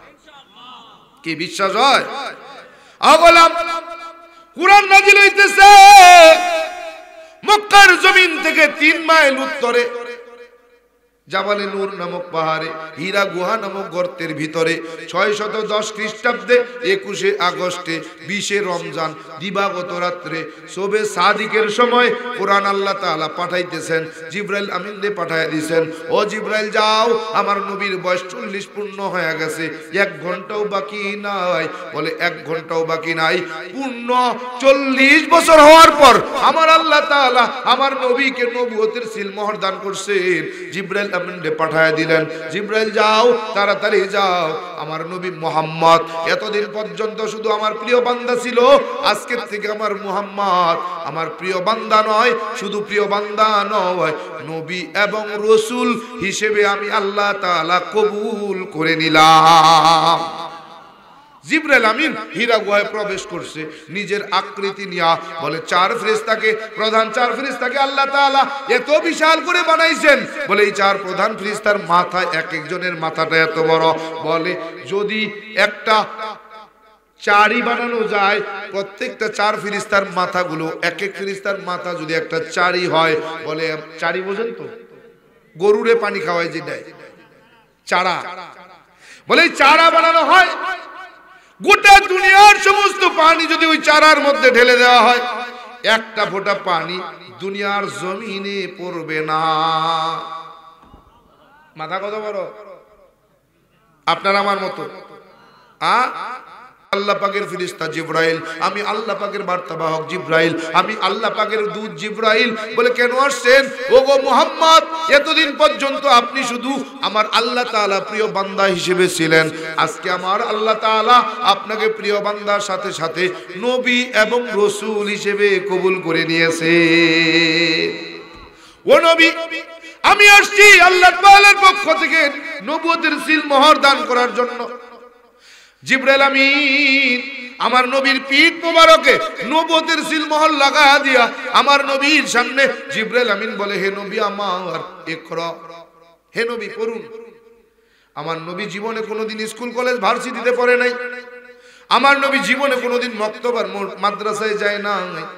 আমার নবী ডাক দিয়ে বলে, না নবী কারীম, আমি পড়তে জানি না। জিবরাইল আমিন আমার নবীকে বুকের সঙ্গে জড়াইয়া শক্ত করে চাপ দিয়া ছেড়ে দিয়া দ্বিতীয়বার বলতেছেন, হে নবী ইকরা, হে নবী পড়ুন। দ্বিতীয়বার আমার নবী বলেন, আনাবি কারীম, আমি পড়তে জানি না। দ্বিতীয়বার বুকের সঙ্গে জড়াইয়া চাপ দিয়া ছেড়ে দিয়েছেন, বলে হে নবী ইকরা। তৃতীয়বার বলছেন, তৃতীয়বার আমার নবী ডাক দিয়া বলেন, আনাবি কারীম, আমি পড়তে জানি না। তৃতীয়বার বুকের সঙ্গে জড়াইয়া চাপ দিয়া ছেড়ে দিয়া ডাক দিয়া কয়, হে নবী ইকরা বিসমি রাব্বিকাল্লাযী খলাক, হে নবী পড়ুন আপনার রবের নামের পড়া, যিনি আপনাকে সৃষ্টি করেছেন। জিবরাইল আমিন এতটুক বলছেন, আমার নবী পড়া শুরু করে দিয়েছেন। ইকরা বিসমি রাব্বিকাল্লাযী খলাক, খলাকাল ইনসানা মিন আলাক, ইকরা রাব্বুকাল আকরাম আল্লাযী আল্লামা বিল কলাম, আল্লামাল ইনসানা মা লাম ইয়ালাম। আল্লাহু আকবার। 5 আয়াত নাজিল হয়ে গেল, জিবরাইল আমিন চলে গেল, আমার নবী ঘরে ফিরল। আমার নবী আম্মাজান খাদিজাকে ডাক দিয়া কয়, খাদিজা আমার শরীরে প্রচন্ড ব্যথা, শরীরে প্রচন্ড জ্বর, শরীর থর থর থর থর থর থর করে কাঁপতেছে। ও খাদিজা, আপনি যদি আমার একটু কম্বল দিয়া ঢাইকা দিতেন। আম্মাজান খাদিজা কম্বল দিয়ে আমার নবীকে ঢেকে দিলে শরীরের কম্পন থামে না। আল্লাহর নবী ডাক দিয়া কয়, খাদিজা আপনি যদি আমাকে শক্ত করে একটু জড়ায়া ধরতেন বড় ভালো লাগতো। আম্মাজান খাদিজা আমার নবীজিকে শক্ত করে জড়ায়া ধরে শুয়ে আছেন। আম্মাজান খেয়াল করতেছেন কম্বলের নিচ থেকে আমার নবী গুনগুন গুনগুন গুনগুনায়া কান্না করতেছেন। আম্মাজান খাদিজা ডাক দিয়ে বলে, নবী আমার, আজকে তো খুশির খবর, আপনি নবুয়তি পেয়েছেন। ও গো আল্লাহর নবী, কেন কান্না করে? ও আল্লাহর নবী, বুঝেছি আপনি জন্মের আগে আপনার আব্বাজানকে হারাইছেন রে। ও নবী, বুঝেছি কেন কান্না করেন। আজকে যদি আপনার আব্বাজান বেঁচে থাকতেন, আপনার আব্বা কত না খুশি হয়ে যাইতেন, এজন্য বোধহয় কান্না করেন। আমার নবী বলেন, না, বলে নবী বুঝলাম কেন কান্না করেন। জন্মের 6 বছর পরে আপনি আম্মাজানকে হারাইছেন, আজকে যদি আম্মাজান বেঁচে থাকতেন বড় খুশি হয়ে যাইতেন, এজন্য বোধহয় কান্না করেন। নবী বলে, না, বলে বুঝেছি কেন কান্না করেন। দিনের দাওয়াত দিতে যাইয়া সম্পদের প্রয়োজন, অর্থ সম্পদ লাগবে, আপনি তো দরিদ্র, আপনার তো কোনো সম্পদ নাই। ও আল্লাহর নবী, ওই আল্লাহ তাআলা জাতের কসম খেয়ে বলি, আমি আপনার ঘরে আসার আগেও 2 জন স্বামীকে হারাইছি। ও আল্লাহর নবী, 2 জন স্বামীর সম্পদ আমার কাছে, আমি মক্কার জমিনের সবচেয়ে ধনী ব্যক্তি, ধনী মহিলা। ও নবী, আমার যা সম্পদ আছে রে, সব সম্পদগুলো আপনার দ্বীনের জন্য দান করে দিলাম। আল্লাহর নবী তখনও কান্না থামায় না। আম্মাজান বলে, নবী আমার, বুঝেছি কেন কান্না করেন। ও গো আল্লাহর নবী, আমি আপনার ঘরের বিবি, আমি যদি আপনার কাছে প্রথম কালেমা না পড়ি, বাইরের মানুষ তো কালেমা পড়বে না, এজন্য বোধহয় কান্না করেন। ও নবী, আর দেরি করার দরকার নাই, দরকার নাই, আপনি আমাকে পড়ায়া দেন লা ইলাহা ইল্লাল্লাহু মুহাম্মাদুর রাসূলুল্লাহ। আম্মাজান খাদিজা কালেমা পড়ে নিয়েছেন। দরজার ফাঁকা দিয়া ছোট্ট আলী, শিশু আলী সব ঘটনা দেখছেন আর শুনছেন। দরজাটা ধাক্কা দিয়া কয়, মুহাম্মদ, তোমরা 2 জন ঘরের মধ্যে কি করছো? আমি সব দেখছি, সব শুনছি। আয় মুহাম্মদ, আমিও তোমার কাছে কালেমা পড়তে চাই, তুমি আমারে পড়ায়া দাও লা ইলাহা ইল্লাল্লাহু মুহাম্মাদুর রাসূলুল্লাহ। হযরতে আলী কালেমা পড়ে নিয়েছেন। এরে গোলাম, ওই মক্কার জমিনে কোরআন নাজিল হইতেছে, সূরা কাউসার নাজিল হয়েছে। ইন্না আতাইনাকাল কাউসার ফাসাল্লি লিরাব্বিকা ওয়ানহার ইন্না শানিআকা হুয়াল আবতার। সূরা নাজিল হয়ে গেল। আমার নবীজি ছোট্ট সূরাটা 3 লাইনের একটা সূরা সুন্দর করে কাবার দেওয়ালের মধ্যে সুন্দর করে লিখে দিল। মক্কার জমিনের বেঈমানেরা কাবার পাশ দিয়ে হেঁটে হেঁটে যায় আর তাকায় দেখে এত সুন্দর ছন্দ দেখা যায়। কে রে এত সুন্দর ছন্দ লিখছে রে? খবর নিয়ে দেখতেছে আবু জেহেল, খবর নিয়ে খবর পাইলো মুহাম্মদ লিখছে। বলে মুহাম্মদ এত সুন্দর ছন্দ কোথা থেকে পাইছে রে? বলে ও আবু জাহাল, জানো না মুহাম্মদ নাকি আল্লাহর নবী, আল্লাহ তাআলা নবুয়তি দান করছে। এইটা মুহাম্মদের আল্লাহ আসমান থেকে এই ছন্দ পাঠাইছে, এটার নাম নাকি কোরআন। মুহাম্মদ, এই আবু জাহাল ডাক দেয়া কয়, মুহাম্মদ, মক্কার জমিনে তোমার আল্লাহ কি আর কোন শিক্ষিত মানুষ পায় নাই? তোমার মতো মূর্খরে নবী বানাবে, তোমার উপরে কোরআন পাঠাবে, এটা মাইনা নেওয়া যায় না। ও মুহাম্মদ, এটা তোমার কল্পনা কাহিনী ছাড়া কিছু না। ছন্দ বানাইলা, এই রকম ছন্দ যদি আমিও বানাই তাইলে কি আমারও নবী বলে মানবা? বলে চাচা অসম্ভব, এটা বানানো যায় না, এটা আমার আল্লাহ আসমান থেকে পাঠিয়েছে। বলে মুহাম্মদ রে, চ্যালেঞ্জ, এরকম ছন্দ বানায় দিমু, বানাইলে কি তুমি স্বীকার করবা এটা তোমার ভ্রান্ত ধারণা? বলে হ্যাঁ। আমার নবীজি একটু চিন্তায় পড়ে গেছে। আল্লাহ তাআলা জিবরাইল আমিনকে পাঠায়া দিয়েছে। জিবরাইল আমিন আইসা কয়, নবী টেনশনের কোনো কারণ নাই, আপনার চ্যালেঞ্জেরও কোনো প্রয়োজন নাই, আমার আল্লাহ তাআলা আসমান থেকে চ্যালেঞ্জের ঘোষণা দিয়া দিছে। فإن لم تفعلوا ولا تفعلوا فاتقوا النار التي وقودها الناس والحجارة أعدت للكافرين ও নবী টেনশনের কোনো কারণ নাই আপনার পক্ষ থেকে আমার আল্লাহ চ্যালেঞ্জ করছে ও নবী শোনায়া দেন জানায়া দেন বেঈমানদেরে فإن لم تفعلوا যদি তারা পারে যেন এই ছোট্ট সূরা সূরা কাউসারের 3 লাইনের একটা ছন্দ বানায়া দেখায় ওয়ালান তাফালু কখনোই তারা তা পারবে না কি একবার কইছে কি যদি তারা পারে বানায় দাও বানায় দেখা পরে এসে কয় কি কখনোই তারা তা পারবে না আল্লাহ তাআলা চ্যালেঞ্জ করছে চ্যালেঞ্জ করে আবার কইতেছে ওরা যে পারবে না এটাও আল্লাহ জানেন কি জানেন না আল্লাহ তাআলা বলতেছেন ওয়ালান তাফালু কখনোই তো তারা তা পারবে না যদি না পারে ফাত্তাকুন নারাল্লাতি ওয়াকুদুহান নাসু ওয়াল হিজারা তাইলে ওই আগুনকে ভয় করতে বলো যেই আগুন আমি জাহান্নামের মধ্যে জ্বালাবো মানুষ আর পাথর দিয়া কি বেঈমানেরা মানে না বলে তুমি যতই কথা বলো এরকম ছন্দ বানানো কোনো ব্যাপার না আবু জাহেল ডাক দিয়ে কয় মুহাম্মদ কাল দুপুর বেলা তোমার সঙ্গে মোকাবেলা এরকম ছন্দ বানায় দিব ওই আবু জাহেল উতবা সাহেব আবু সুফিয়ান আবু লাহাব সব বেঈমানেরা পরামর্শ করে ওই সময়ের বিশ্ববিখ্যাত কবি লেখক সাহিত্যিক গবেষক পণ্ডিত পুরোহিত সবগুলোরে ডাক দিয়া দুপুরবেলা দাওয়াত দিছে বলে দুপুরবেলা আমার বাড়িতে সবাই আসবা আমার নবীজিকে বলে মুহাম্মদ কালকে দুপুরবেলা তুমি আমার বাড়িতে আসবা আবু জাহাল কবিদের নিয়ে বইসা রইছে প্রধান কবি আবু জাহেলের পাশের চেয়ারে বসা দুপুর হয়ে গেছে আমার নবীরে দেখে না কবি ডাক দেয়া বলে লিডার বোধহয় আসবে না মুহাম্মদ ভয় পায়া গেছে রে ওই আবু জাহেল ডাক দেয়া কয় কবি মুহাম্মদ যখন কথা দিছে তখন সে আসবে এই বিশ্বাস আমি আমার আছে সুবহানাল্লাহ কোন না কথা যখন দিছে সে কি আসবে কইতে দেরি আমার নবী হেঁটে হেঁটে আসতেছে দেখতে দেরি নাই বুঝা যায় এটা মুহাম্মদ কবি যেমনি তাকায়া দেখছে রে লাভ দিয়ে দাঁড়ায় গেছে আবু জাহেল ডাক দেয়া কয় কবি কি ব্যাপার দাঁড়াইছো কেন বলে পেরেশানি মনের মধ্যে বড় অশান্তি বলে ওইটা কি মুহাম্মদ বলে হ্যাঁ ওরমই তো মনে হয় যখন আমার নবীজি আসতেছে কবি লাভ দিয়া দাঁড়ায় গেছে আবু জাহেল কয় বউ দাঁড়াইছো বউ কয় লিডার ভিতরে কেমন জানি অশান্তি বিরাজ করতেছে পেরেশানি বেড়ে গেছে আমার নবীজি যখন স্পষ্ট আরো সামনে আগায় আসছে স্পষ্ট বোঝা যাইতেছে কবি দ্বিতীয়বার লাভ দিয়ে দাঁড়ায় গেছে ওই কবি দাঁড়াইছো কেন বলে লিডার আপনি তো বললেন কিন্তু মুহাম্মদের দিকে তাকায়া কেমন জানি পেরেশানি বাড়তেছে আমার নবীজি যখন আসতেছে লিডার কবি দাঁড়ায় গেছে কবিরে ধমক দিয়া বসাইছে যখন আমার নবী সামনাসামনি আইসা হাজির চেহারার দিকে তাকায়া কবির পেরেশানি আরো বাইরে গেছে সঙ্গে সঙ্গে লাভ দিয়া দাঁড়ায় গেছে ওই কবি দাঁড়াইছো কা ধমক দিয়া আবার বসাইছে বলে কবি বড় পেরেশানি মনের ভিতরে বড় অশান্তি বলে কবি চুপ বসো মুহাম্মদ শুরু হবে বলে চ্যালেঞ্জের মোকাবেলা বলে হ্যাঁ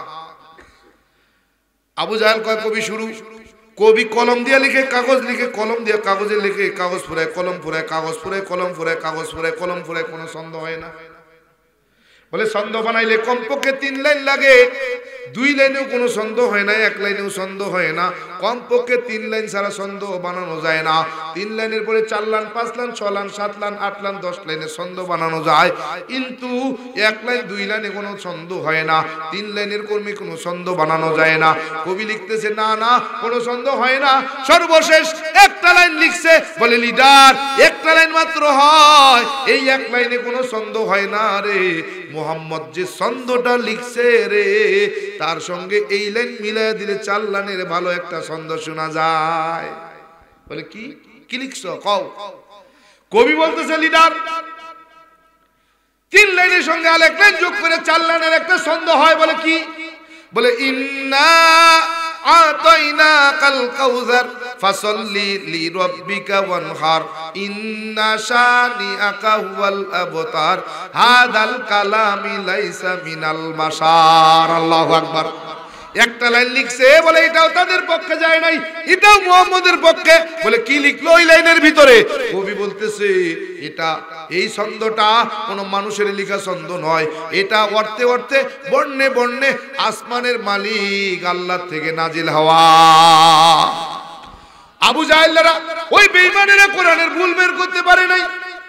যুগে যুগে কালে কালে কম বেঈমান কবি, সাহিত্যিক, লেখক, গবেষক, দার্শনিক, পণ্ডিত, পুরোহিত কোরআনের ভুল বের করার চেষ্টা করে নাই।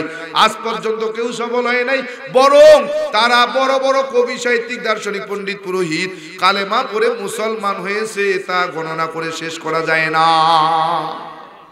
ডক্টর মরিস বুখাইলি কালেমা পড়ে মুসলমান হয়ে গেলেন। বলে পৃথিবীর জমিনে এই মরিস বুখাইলির মতো এমবিবিএস ডাক্তার দ্বিতীয় জন নাই। কেন তিনি মুসলমান হলেন? কোরআন, বিজ্ঞান আর বাইবেল নামক এক গ্রন্থ, ওই মরিস বুখাইলির লিখিত গ্রন্থের মধ্যে তার ইসলাম গ্রহণের ঘটনাটা তিনি তুলে ধরেছেন। কেন তিনি মুসলমান হয়ে গেলেন? বলে ওই আমেরিকার জমিনে খ্রিস্টানদের ভিতরে সর্বপ্রথম এত বড় MBBS doctor doctor Morris Bucaille. বলে 9টা ভাষার উপরে তখন ডক্টরেট করেছি, এমবিবিএস এর উপরে ডক্টরেট করেছি, বিশ্ববিখ্যাত এমবিবিএস ডাক্তার আমি মরিস বুখাইলি। আমি যখন পৃথিবীর সেরা একজন ডাক্তার, ওই সময় মিশরের জমিনে নীলনদ থেকে ফিরাউনের লাশটা উত্তোলন করা হলো। ওই ফিরাউনের লাশটা যখন উত্তোলন করা হলো, বলে ফিরাউনের লাশে কোনো পচন ধরে নাই, গলে নাই, মাছি খায় নাই, মাছে খায় নাই, পোকায় খায় নাই, একদম একটা পশমেরও পরিবর্তন হয় না। এত অক্ষত ফিরাউনের লাশটা কিভাবে থাকলো? গবেষণা করার জন্য ওই সময় সর্বশ্রেষ্ঠ ডাক্তার, পৃথিবী বিখ্যাত ডাক্তার, বিশ্ববিখ্যাত ডাক্তার, বলে ডক্টর মরিস বুখাইলি সহ 100 জন ডাক্তারের একটা টিম গঠন করা হলো। তাদেরকে দায়িত্ব দেওয়া হলো, বলে লাশ সংরক্ষণ করার জন্য মেডিসিনের প্রয়োজন, মমি করা লাগে। বলে মমি করা ছাড়া লাশ সংরক্ষণ করা যায় না। কিন্তু 3500 বছর আগে ফিরাউনকে তো মমিও করা হয় নাই, মেডিসিনও ওই সময় ছিল না। তাইলে ফিরাউনের লাশটা কিভাবে সংরক্ষিত হলো? কোন মেডিসিন দ্বারা এই লাশটা অক্ষত থাকলো? তদন্ত করে গবেষণা করে বের করা লাগবে। বলে মরিস বুখাইলিকে প্রধান বানাইয়া 100 জনের একটা ডাক্তারের টিম বানাইয়া ওই মিশরের জমিনে ফিরাউনের লাশ গবেষণার জন্য দিয়া দিল একজন মাত্র মুসলমান ডাক্তার। সবগুলো খ্রিস্টান, ইহুদি আর নাসারা। বলে 99 জন ইহুদি, খ্রিস্টান আর নাসারা, একজন মাত্র মুসলমান। এই 99 জনের ভিতরে একজন মুসলমান, 100 জন ডাক্তারের ভিতরে একজন মুসলমান। গবেষণা শুরু হয়ে গেল। না না, কোনো মেডিসিনের কোনো নমুনা নাই। মুসলমান ডাক্তার ডাক দেয়, বলে বস আপনি যদি অভয় দেন একটা তথ্য দিতে পারি। বলে কি তথ্য? বলে বস এই ফিরাউনের লাশটা সংরক্ষণের জন্য কোনো মেডিসিনের প্রয়োজন হয় নাই, কোনো মমিরও প্রয়োজন হয় নাই। এই ফিরাউনের লাশটা সংরক্ষণ করেছেন আমার আল্লাহ, তা কোরআনের মধ্যে প্রমাণ পাওয়া যায়। ডক্টর মরিস বুখাইলি বলে মুসলমান। সত্য? বলে হ্যাঁ সত্য।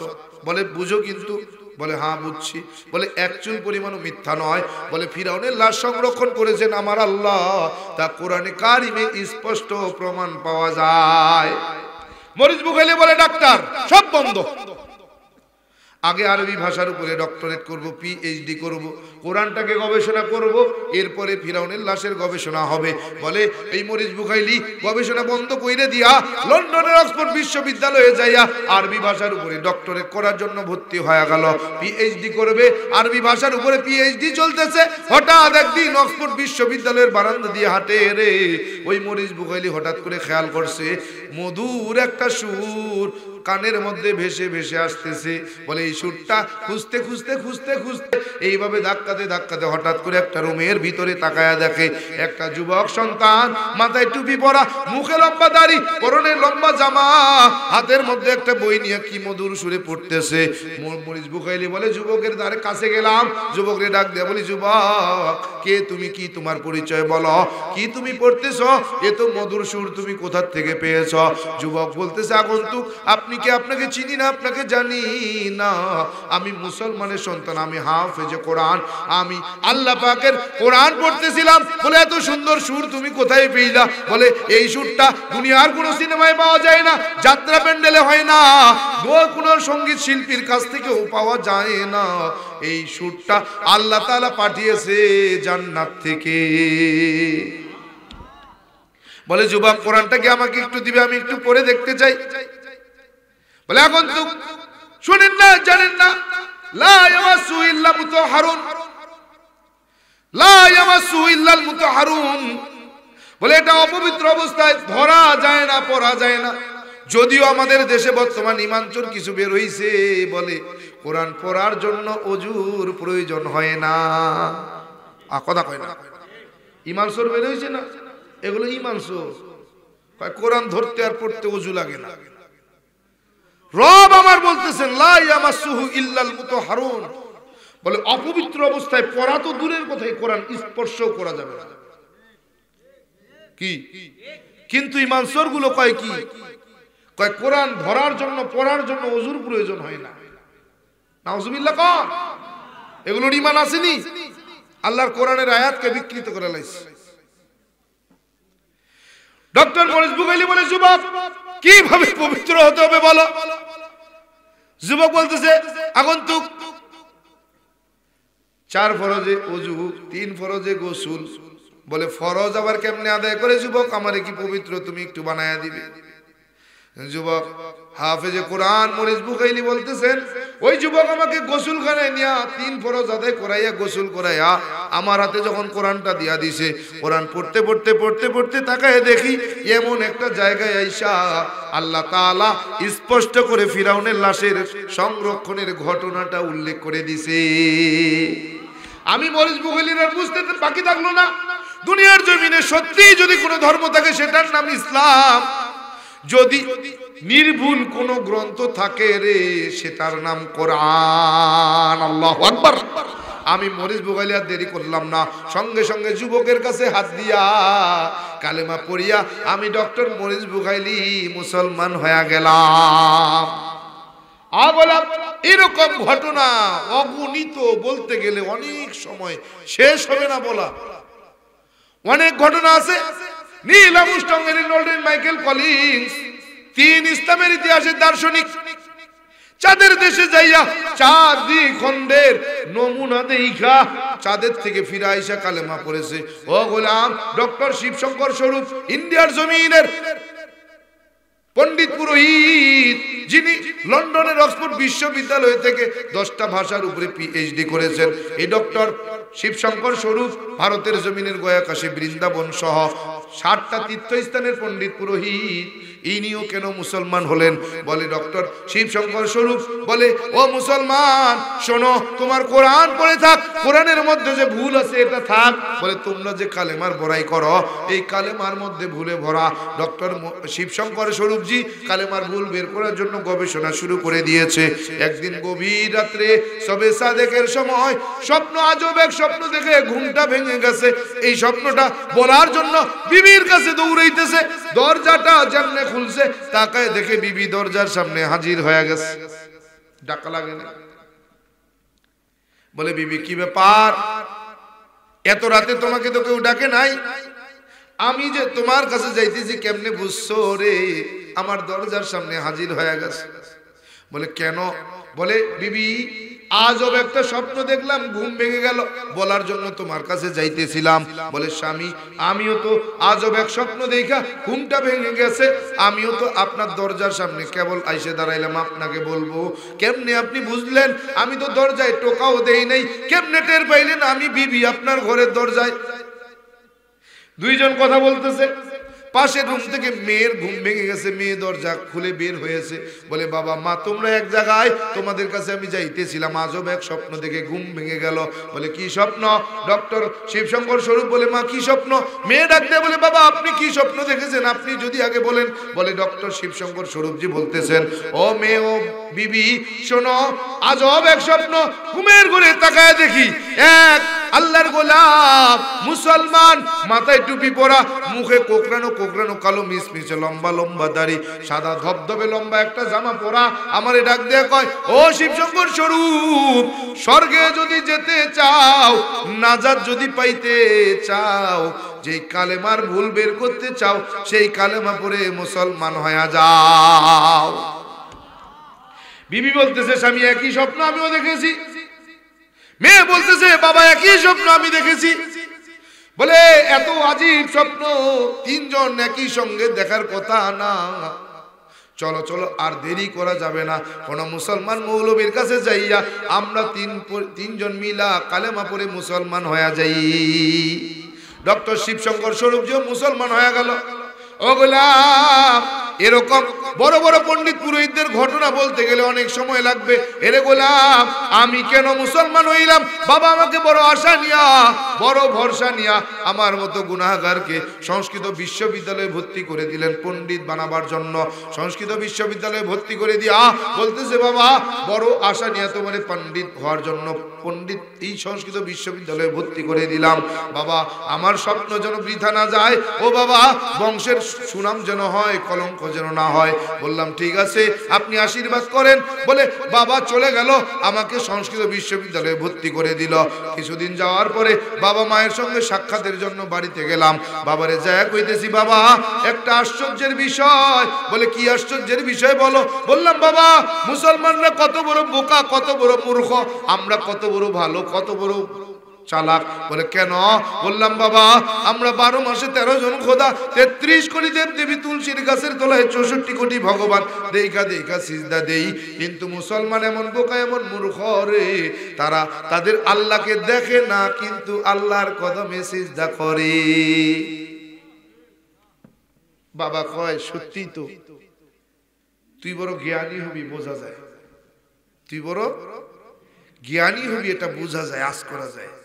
তুই আমার ভবিষ্যৎ বংশের উজ্জ্বল নক্ষত্র, তুই আমার বংশের সুনাম খ্যাতি অর্জন করবি, এটা বোঝা যায়। আমি বললাম বাবা আপনি আমাকে আশীর্বাদ করেন, ভগবান যেন আমার জ্ঞানী বানায়। ভাই আশীর্বাদ করে দিলাম, যা ভগবান তোর অনেক বড় জ্ঞানী বানায়। আজকের সেই জ্ঞানীর পরিচয় আল্লাহ তাআলা এমন জ্ঞানী বানায়া দিয়েছেন। পাণ্ডিত্য শেষ কইরা বাবার কাছে যখন ফিরা গেলাম, বাবার কাছে যাই কই, বাবা আপনি আমাকে জ্ঞানী হওয়ার আশীর্বাদ করেছেন, আজকে আমি পাণ্ডিত্য শেষ করলাম। বাবা কয় আলহামদুলিল্লাহ। বাবা কয় খুব ভালো হইল। মানে বুঝেন তো, এখন তো সব পই দিয়ে খুব বের হয়ে যায়, আগে তো আর ওরকম বের হইতো না। কইতে কইতে ওই যে অভ্যাস হয়ে গেছে, শকর আদায় শকর আদায় শকর আদায়। বাবার কাছে কইতেছি, বাবা আপনার আশীর্বাদ কবুল হয়ে গেছে। বাবা কয় কি রে? বললাম বাবা ওই যে শুরুতে আপনাকে একটা কথা বলেছিলাম, স্মরণ আছে? বলে কি কথা রে? বললাম বাবা মুসলমান বড় বোকা, আমরা বড় ভালো। বলে হ্যাঁ। কি হয়েছে? বললাম বাবা আপনি কি বেদ মানেন? বলে হ্যাঁ। বেদ বিশ্বাস করেন? বলে হ্যাঁ। বেদের শ্লোক বিশ্বাস করেন? বলে হ্যাঁ। বেদের শ্লোক মানেন? বলে হ্যাঁ। বললাম বাবা বেদ যদি সত্য হয় তাইলে মুসলমান সত্য, আমরা মিথ্যা। বাবা কয় মানে কি? তুই না বড় জ্ঞানী হইছ, হঠাৎ করে সুর পাল্টাই গেল কে? আমি কই বাবা যদি বেদের শ্লোক সত্য হয় তাইলে আমরা মিথ্যা, মুসলমান সত্য। বলে কেন? বললাম বাবা বেদের মধ্যে পড়ে দেখলাম না দর্শ প্রতিমাস্তে। বলে সৃষ্টিকর্তার কোনো প্রতিমূর্তি নাই, প্রতিচ্ছবি নাই, আকার নাই, আকৃতি নাই, লাল নীল হলুদ না সবুজ, তা অনুভবেরও বিষয়ে নাই, তাকে দেখা যায় না, ধরা যায় না, ছোঁয়া যায় না। তাইলে বলেন 12 মাসে 13 জন খোদা, 33 কোটি দেব দেবী, তুলসীর গাছের তলায় 64 কোটি ভগবান, তারা কারা? বাবা কয় জানি না। বাবা কয় কি জানি না। জানেন না তো মানেন কেন? বলে বাপ দাদা পূর্বপুরুষ মানছে, না মাইনা উপায় থাকে না। কি বুঝছেন? কি দলিল? বাবারে কই বাবা প্রত্যেক ধর্মের অনুসারীদের একজন স্রষ্টা আছে। বলে কেমন? বললাম বাবা খ্রিস্টানদেরকে যদি আপনি জিজ্ঞাসা করেন তোমার স্রষ্টাকে, বলবে যীশু খ্রিস্ট। যদি বৌদ্ধদের কাছে প্রশ্ন করেন তোমার স্রষ্টাকে, বলবে গৌতম বুদ্ধ। যদি মুসলমানকে জিজ্ঞাসা করেন তোমার স্রষ্টাকে, বলবে আল্লাহ। কিন্তু বাবা তুমিও হিন্দু, আমিও হিন্দু, আমি যদি তোমাকে জিজ্ঞেস করি বলো তোমার স্রষ্টাকে, বলে কনফিউজড, নির্দিষ্ট কোনো স্রষ্টা নাই। কাকে বলবে স্রষ্টা? নির্দিষ্ট কোনো স্রষ্টা নাই। বলে কেমন?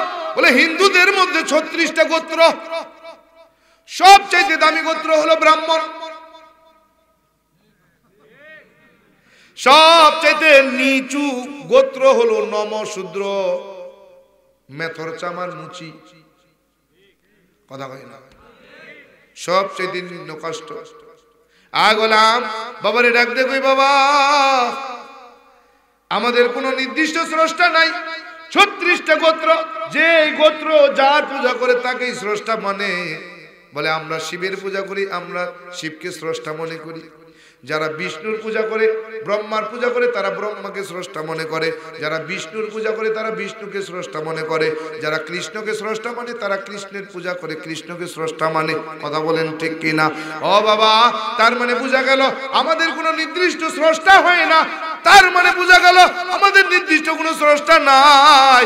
বলে বাবা কি বুঝাতে চাও? বললাম বাবা এখানেই শেষ না, আপনি রাজভোগ কিতাবের 2192 পৃষ্ঠার মধ্যে একখানা শ্লোক আছে, সেটার ব্যাখ্যা করেন।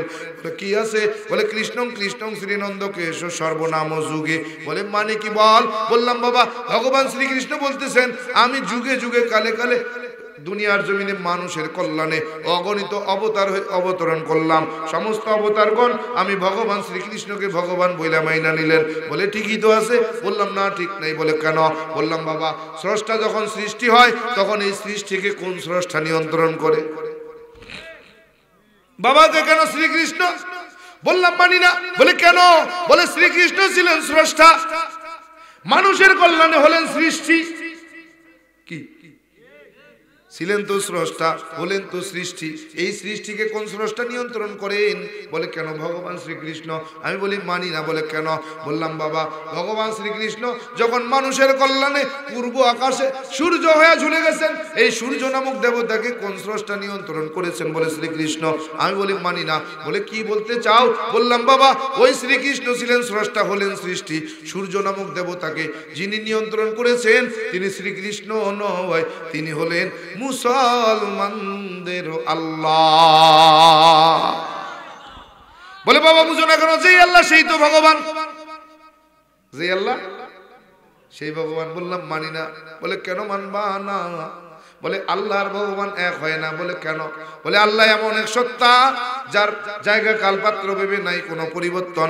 ভগবান এমন এক সত্তা জায়গা কাল পাত্র ভেবে হয় তার পরিবর্তন। বলে কেমন? বললাম বাবা বাংলাদেশের বাঙালি বাংলা ভাষায় কথা বলি, মাতৃভাষা বাংলা। বাংলাদেশের হিন্দুরা বাংলা ভাষায়, বাংলায় যখন তার স্রষ্টাকে ডাকে কি বলে ডাকে? বলে ভগবান। ইন্ডিয়ার জমিনের হিন্দুরা মাতৃভাষা হিন্দি, হিন্দিতে কথা বলে। হিন্দি ভাষায় যখন ওই হিন্দুরা তার স্রষ্টাকে ডাকে কি বলে ডাকে? বলে ঈশ্বর। বলে আমেরিকার জমিনে যে হিন্দুরা বসবাস করে মাতৃভাষায় ইংরেজি, ইংরেজিতে কথা বলে। ইংরেজি ভাষায় যখন হিন্দুরা তাদের স্রষ্টাকে ডাকে কি বলে ডাকে? বলে গড। বললাম বাংলাদেশের ভগবান, ইন্ডিয়া গেলে ঈশ্বর, আমেরিকায় গেলে হয় গড। জায়গা কাল পাত্র ভেবে হয় যার পরিবর্তন, তার নাম হলো ভগবান। কি কথা হয় না? আল্লাহ কেমন? বললাম বাবা বাংলাদেশের বাঙালি মাতৃভাষা বাংলা, বাংলা ভাষায় কথা বলি। বাংলাদেশের মুসলমান বাংলা ভাষায় যখন তার স্রষ্টাকে ডাকে কি বলে ডাকে? বলে আল্লাহ। ইন্ডিয়ার জমিনে হিন্দি ভাষায় কথা বলে, মাতৃভাষা হিন্দি, হিন্দিতে যখন মুসলমান তার স্রষ্টাকে ডাকে কি বলে ডাকে?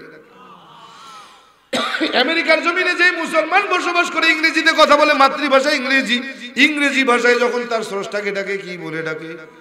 বলে আল্লাহ এমন এক সত্তা পৃথিবীর 200 কম বা বেশি দেশের মধ্যে যেখানেই যাবে সেখানেই আমার আল্লাহ। জায়গা কাল পাত্র ভেবে নাই তার কোনো পরিবর্তন। বাবা কয় বাবা বুঝো না কেন? আল্লাহর ভগবান নয় আলাদা কেউ, দুইজনই একজন। বললাম কেমন? বললাম বাবা আল্লাহ এমন এক সত্তা যার কোনো শরীক নাই, যিনি লা শারীকা লাহ। কি ভগবান এমন যার শরীকের শেষ নাই। বলে কেমন? বলে ভগবানের ভগবতী আছে, ঈশ্বরের ঈশ্বরী আছে, শিবের পার্বতী আছে, ব্রহ্মার সরস্বতী আছে, বিষ্ণুর লক্ষ্মী আছে, কৃষ্ণের রাধা আছে। কথা কয় না? তার মানে তার শরীক আছে কিন্তু আল্লাহর কোনো শরীক নাই। কথা বলেন ঠিক কিনা? বলে কেমন?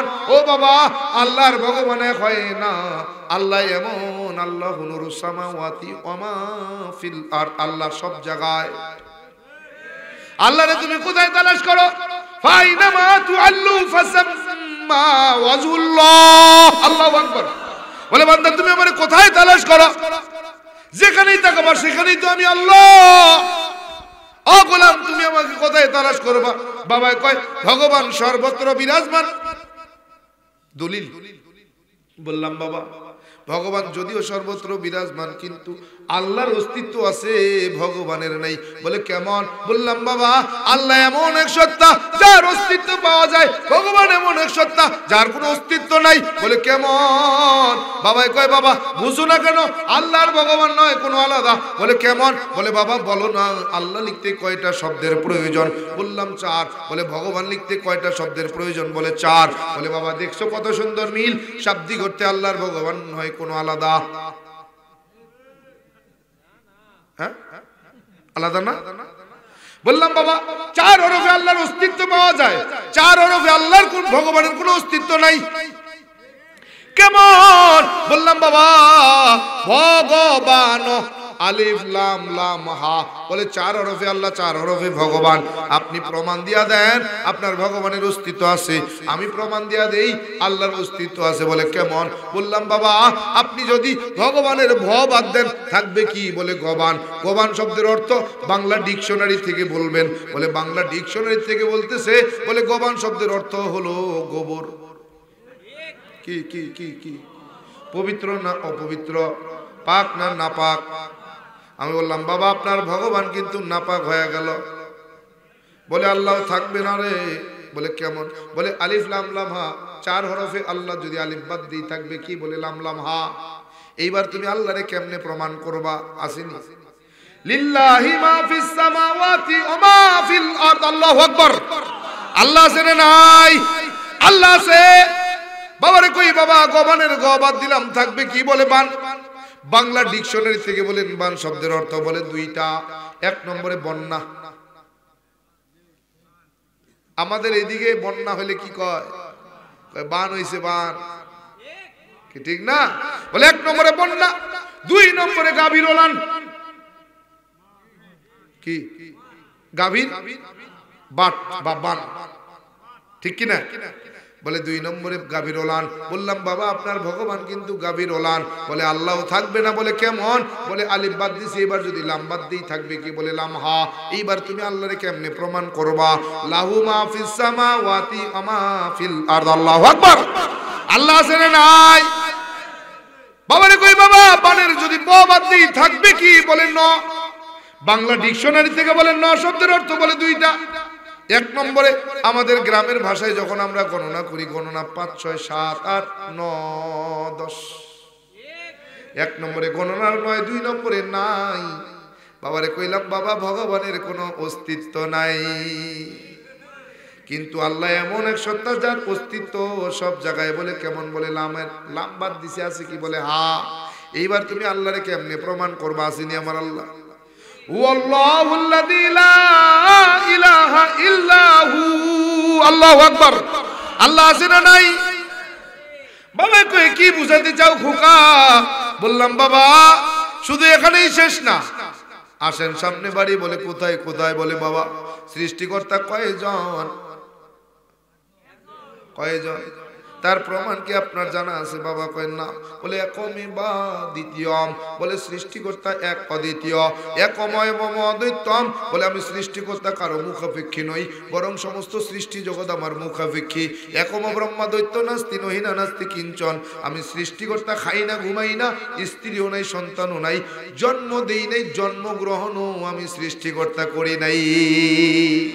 আমার আল্লাহ তাআলা কোরআন হাকিমের মধ্যে জানায়া দেয়, বল হে নবী জানায়া দেন, বলে দেন হু আল্লাহু আহাদ, আমি আল্লাহ এক অদ্বিতীয়, আল্লাহুস সামাদ, আমি কারো মুখাপেক্ষী নই, বরং সমস্ত সৃষ্টি জগৎ আমার মুখাপেক্ষী। লাম ইয়ালিদ ওয়া লাম ইউলাদ, আমি জন্ম দেই নাই, জন্মগ্রহণও করি নাই। ওয়া লাম ইয়াকুল্লাহু কুফুয়ান আহাদ, আমি খাইও না ঘুমাইও না, স্ত্রীও নাই, আমার সন্তানও নাই। বাবারে কই বাবা এখানেই শেষ না, আরো আছে। বলে কি আছে? বললাম বাবা সংক্ষেপ করতেছি, শেষ করে দেবো এই জন্য। প্যারা হাজিরিন, বাবারে ডাক দেখুই বাবা আরো আছে। বলে কি আছে? বলে উত্তরায়ণ বেদ চেনেন? বলে হ্যাঁ। উত্তরায়ণ বেদের একখানা শ্লোক আছে। বলে কি? বলে লা ইলাহা ওয়ার্তিপা পম ইল্লু ইলাহা পরম পাদম জন্ম বৈকুণ্ঠ পরিণতি তজপি নাম মুহাম্মদ। বলে এই শ্লোকটার ব্যাখ্যা করেছেন ডক্টর বেদপ্রকাশ উপাধ্যায়, যিনি 10টা ভাষার উপরে ডিগ্রি নিয়েছেন। এই ডক্টর বেদপ্রকাশ উপাধ্যায় তিনি নিজেই একটা কিতাব লিখছেন। কিতাবের নাম হলো কল্কি অবতার। কল্কি অবতারের 33 নম্বর পৃষ্ঠার মধ্যে মন্ত্রখানার ব্যাখ্যা করছেন ডক্টর বেদপ্রকাশ উপাধ্যায়। বলে ও দুনিয়ার হিন্দু জাতি শোনো, নিজেকে যদি তুমি সত্যিকারের হিন্দু পরিচয় দিতে চাও তাইলে শোনো, এমনি এমনি হবে না। এই শ্লোকের 2টা অংশ মনে প্রাণে মেনে নাও। বলে কি আছে এই 2টা অংশে? বলে লা ইলাহা ওয়ার্তিপাবম ইল্লু ইলাহা পরম পাদম। যদি তুমি পাপ থেকে মুক্তি পেতে চাও, পাপগুলোকে পুণ্যের দ্বারা পরিবর্তন করাতে চাও, তাইলে 12 মাসে 13 জন খোদা, 33 কোটি দেব দেবী, তুলসের গোছের তলায় 64 কোটি ভগবানকে ত্যাগ করো। লা ইলাহা ইল্লু ইলাহা নামক কালেমা পড়ে মুসলমান ধর্ম গ্রহণ করো। 1 নম্বর। 2 নম্বর, জন্ম বৈকুণ্ঠ পরিণতি তজপি নাম মুহাম্মদ। আর মৃত্যুর পরে যদি বৈকুণ্ঠ নামক স্বর্গে তুমি যেতে চাও, যেই স্বর্গে গেলে কোনোদিন তোমার ক্ষুধার যন্ত্রণা থাকবে না, পানির পিপাসা লাগবে না, স্বর্গে গেলে গাছের পাকা ফল ছুটায় খেতে কেউ বাধা দিবে না, বয়স কোনোদিন বাড়বে না, কোনোদিন তুমি অসুস্থ হবে না, কোনোদিন তুমি মারা যাবে না, আর কোনোদিন তুমি ওই স্বর্গ থেকে বের হয়ে আসা লাগবে না। ওই স্বর্গে যদি যেতে চাও এমনি যাওয়া যাবে না। বলে অপরিণতি তজপি নাম মুহাম্মদ, মুহাম্মদের জীবন আদর্শ বাস্তবায়ন করো। 1 নম্বরে কালেমা পড়ে মুসলমান ধর্ম গ্রহণ করো। 2 নম্বরে নবীর আদর্শ মানো, তাইলে তুমি সত্যিকারের হিন্দু হতে পারবা। আর যদি একটাকে অস্বীকার করো তুমি হিন্দুও না। এ গোলাম, এইভাবে বাবারে বলতেছিলাম। বাবা বলে বাবা আর কি বলতে চাও? বললাম বাবা বলতে গেলে অনেক সময়ের ব্যাপার। বাবা বলো। আরে বান্দা, এইভাবে বাবার সঙ্গে কথা বলতে বলতে বলতে বলতে বলতে বলতে বলতে বলতে এমন একটা সময় চলে আসলো, এরে বান্দা বৃহস্পতিবার দিবাগত রাত কালেমা পড়ি নাই, এখনো কালেমা পড়ি নাই, মুসলমান হই নাই। বাবার কাছে বলতেছিলাম বাবা আমি যা জানছি আপনিও কি তাই জানেন? বলে হ্যাঁ। বললাম বাবা আমি যা জানি আপনিও জানেন? বলে হ্যাঁ। বললাম বাবা আমি যা মানি আপনি তা কেন মানেন না? বলে বাবা তুমি যেটা মানতে পারো আমি বাবা সেটা মানতে পারি না। বলে কেন? বলে তোমার জায়গায় আমি হলে তুমি বুঝতা, আমি আমার জায়গায় যদি তুমি হইতা তাইলে বুঝতা। বলে কেন? বলে বাবা আমার সম্মান, আমার আত্মীয় স্বজন, আমার আপনজন, আমার প্রতিবেশী, বন্ধু বান্ধব, আপনজন, এরা কেউ আমাকে মানতে দেয় না। বলে কেন? বলে তারা যেই সম্মানটা করে এই সম্মান ছেড়ে ওই সম্মান হারাতে পারবো না। বাবাই ডাক দিয়ে কই বাবা এটা আমার দ্বারা সম্ভব না। বললাম বাবা আমি যদি কখনো মাইনা নেই আপনার কোনো আপত্তি আছে কিনা? বলে বাবা কি বুঝাতে চাও? বললাম বাবা এটাই শুধু না, বলে ওই হিন্দু ধর্মগ্রন্থের মধ্যে আরো কিছু তথ্য আছে। বলে কি? বললাম বাবা পৃথিবীর জমিনে 1250টা ধর্মগ্রন্থ পাওয়া যায়, এমন একটা ধর্মগ্রন্থ নাই রে যেখানে ইসলাম শ্রেষ্ঠ ধর্ম কথাটা বলা হয় নাই। বলে কেমন? বললাম বাবা তাওরাত খোলেন, হিব্রু ভাষায় লেখা, তাওরাতের মধ্যে পাওয়া যায় ইসলাম শ্রেষ্ঠ জীবন বিধান। আপনি জবুর খোলেন, জবুরের মধ্যে পাওয়া যায় ইসলাম শ্রেষ্ঠ জীবন বিধান। আপনি ইনজিল খোলেন, ইনজিলের মধ্যে পাওয়া যায় ইসলাম শ্রেষ্ঠ জীবন বিধান। আপনি কোরআন খোলেন, কোরআনের মধ্যে পাওয়া যায় ইন্নাদ-দীনা ইনদাল্লাহিল ইসলাম। ও বাবা আপনি আপনার ধর্মগ্রন্থ বেদ খুলেন, বেদের মধ্যে পাওয়া যায় ইদাং ইসলানাং ওয়াসাং ইল্লাল্লাহ। বলে মানে কি বলো? বললাম বাবা ইদাং শব্দের অর্থ দিন বা জীবন বিধান, ইসলানাং শব্দের অর্থ ইসলাম, ওয়াসাং শব্দের অর্থ পছন্দ করা বা মনোনীত হওয়া, ইল্লাল্লাহ হলো সৃষ্টিকর্তা। এক কথায় সৃষ্টিকর্তার পছন্দ করা জীবন বিধানের নাম কিন্তু ইসলাম। এগোলাম বাবার কাছে বলতেছি বাবা আমি যদি মাইনে নিয়ে আপনার কোনো আপত্তি আছে কিনা? বলে বাবা মুসলমান হতে চাও? বলে হ্যাঁ। বলে কি দেখছো মুসলমান হওয়ার ভিতরে? বললাম বাবা রসুলের আদর্শ এত সুন্দর গো, আমার নবীজির আদর্শ এত সুন্দর, না জানি আমার নবীজি কত সুন্দর।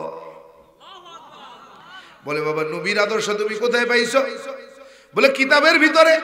বলে বাবা কিতাবের ভিতরে যে আদর্শ তুমি পাও বাস্তবে মুসলমানের মধ্যে সেই আদর্শ তুমি পাইবা না। কি বিশ্বাস হয়? হয়? যদি আমার রসুলের আদর্শ প্রত্যেক মুসলমানের ভিতরে পাওয়া যাইত, বলেন এই ইসলাম নিয়ে এত ভাগাভাগি হইতো? সবাই মনে করে আমারটাই সঠিক, কিন্তু কেউ তারা এক হবে না। অথচ যত ইসলামী দলই থাকুক, যত মুসলমান থাকি না কেন, আমি আওয়ামী লীগ করি, বিএনপি করি, জামাতি করি, জাসদ করি, বাসদ করি, জাতীয় পার্টি করি, চরমনাই যাই, জামাত ইসলাম করি, যা করি না কেন, আমরা মুসলমান হিসেবে আমাদের ধর্ম কি? আমাদের ধর্ম কি? ধর্ম এক, কোরআন, নবী, কাবা, মদিনা, সবে, কিন্তু ভাগ। যে যেটাকে পছন্দ করে তার সেটাই বড়, আর কিচ্ছু না, সব বাতিল, আমি একাই হক। কথা বল না কেন? আমি ছাড়া সব বাতিল। আমার দলকে হাইলাইট করাই লাগে, আমার দল ছাড়া সব বাতিল। কি এর নাম ইসলাম নাকি? এটা রসুলের আদর্শ।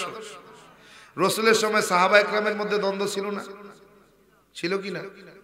কিন্তু তখন কি তারা আলাদা হয়ে চলছে যে না আমি রসুলের সঙ্গে নাই, এটা আমার দল? হইছে? হয় নাই। এখন হয় কেন?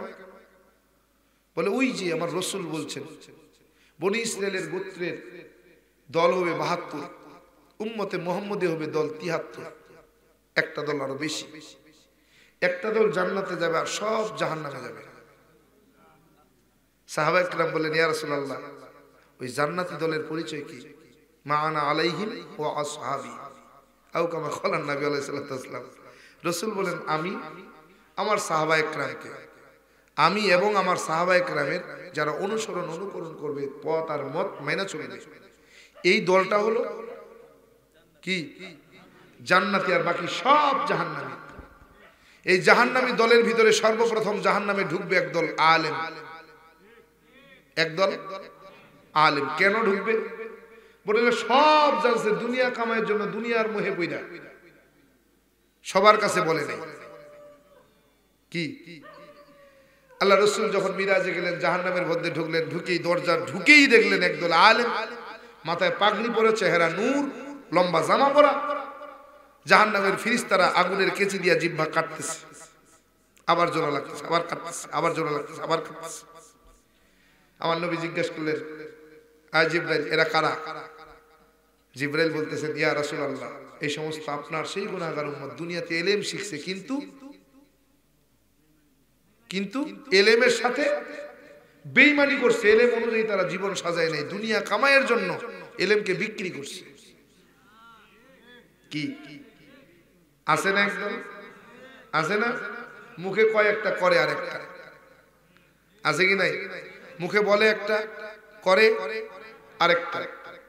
মুখে সবাই এক বলি শুনে কি আমরা মুসলমান, আমাদের ধর্ম এক, আমাদের ইসলাম এক, আমাদের নবী এক, আমাদের আল্লাহ এক, আমাদের কাবা এক, আমাদের মদিনা এক, সব এক, কিন্তু নিজের স্বার্থ হাসিলের জন্য, নিজের স্বার্থ হাসিলের জন্য কি করে?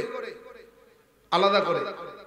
বলে এরা সব কালকে হাসরের ময়দান থেকে জাহান্নামী হবে, এরা জাহান্নামের শাস্তি ভোগ করবে। আল্লাহ আমাদেরকে হেফাজত করেন। হাজিরিন,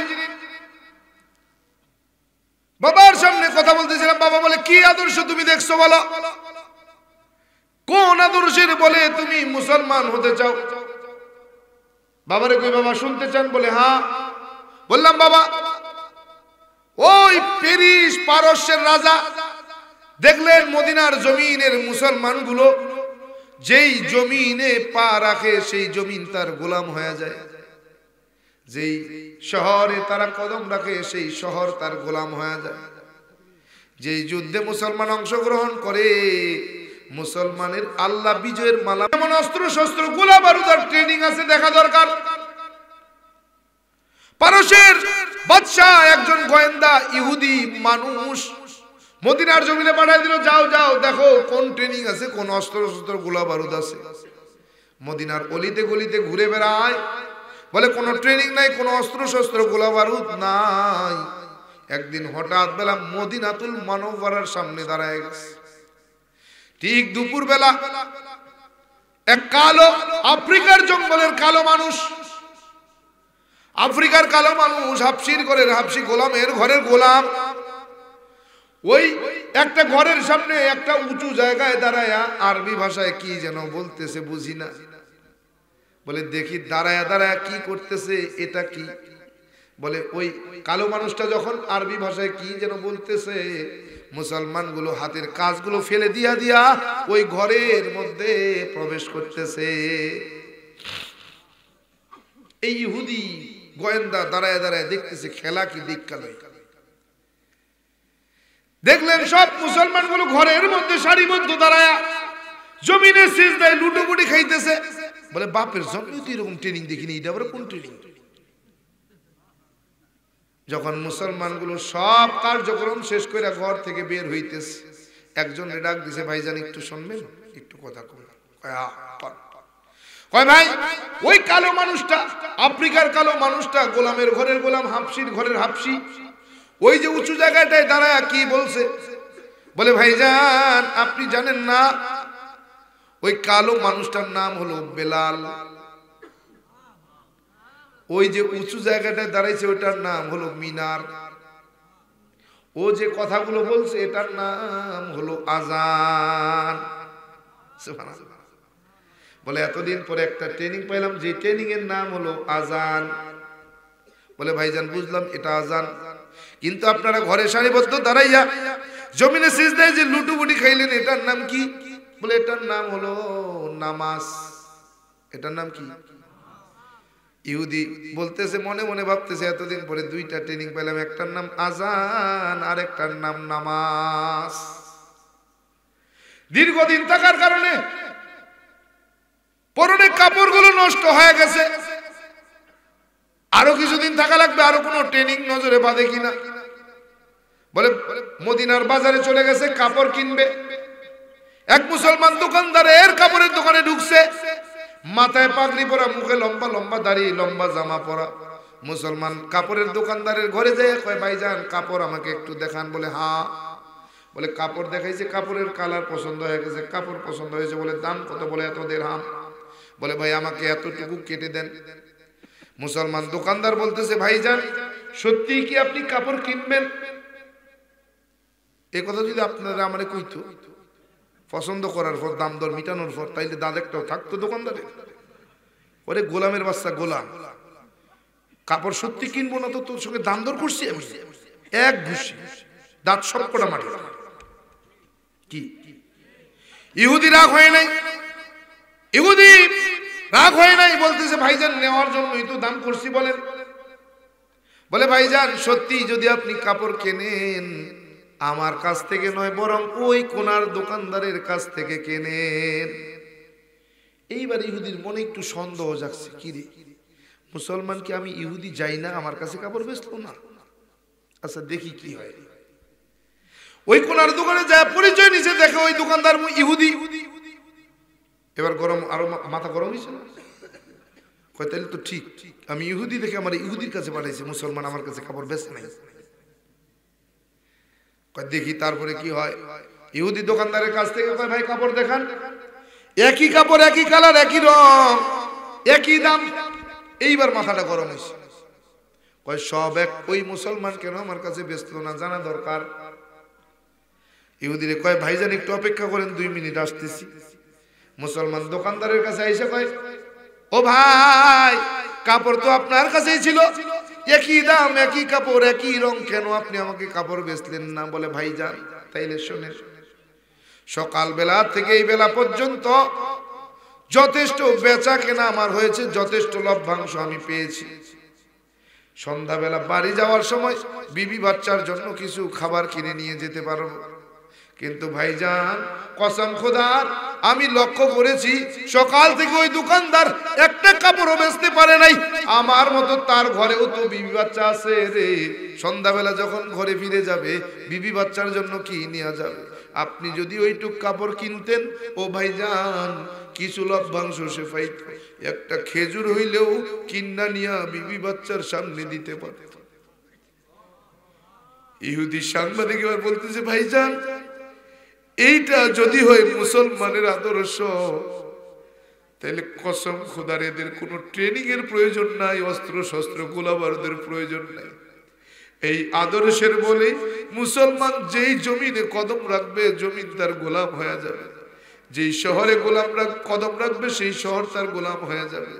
যে যুদ্ধে তারা অংশগ্রহণ করবে এই আদর্শের বলেই মুসলমান বিজয়ের মালা পরে বাড়িতে ফিরে আসবে। ইহুদি বলতেছে মুসলমান আর দেরি করতে চাই না, চলো তোমার নবীর কাছে আমাকে নিয়ে চলো, আমি কালেমা পড়ে মুসলমান হতে চাই। এরে গোলাম, বাবাই কয় বাবা এই আদর্শ তুমি মুসলমানের মধ্যে পাবে না। সত্যি তাই, মুসলমান এমন কিছু সময় আচরণ করে যেই আচরণ দেখে ওই বাবার কথা বড় মনে পড়ে যায়। মাঝে মাঝে কিছু মাহফিলে গেলে আমি নব মুসলিমের সাথে যেই আচরণগুলো করে আমার বড় ভয় হয়, না জানি মুসলমানদের সঙ্গে কি রকম আচরণ করে। সব হারাইয়া ইসলাম পাইলাম, এই সব হারাইয়া ইসলাম পাওয়ার পরেও যেই আচরণ আমার সঙ্গে হয়, না জানি মুসলমানের সঙ্গে তারা কোন আচরণ করে। এরে গোলাম, এই উত্তরবঙ্গের কুড়িগ্রামের কথা বলছি। কুড়িগ্রামের এক থানার মধ্যে একটা মাহফিলে গিয়েছিলাম, সব ঠিক যুবকদের একটা মাহফিল, মাদ্রাসার ব্যানারে মাহফিলটা করবে, কিন্তু আয়োজনে যুব সমাজ, কোনো কালেকশন হবে না।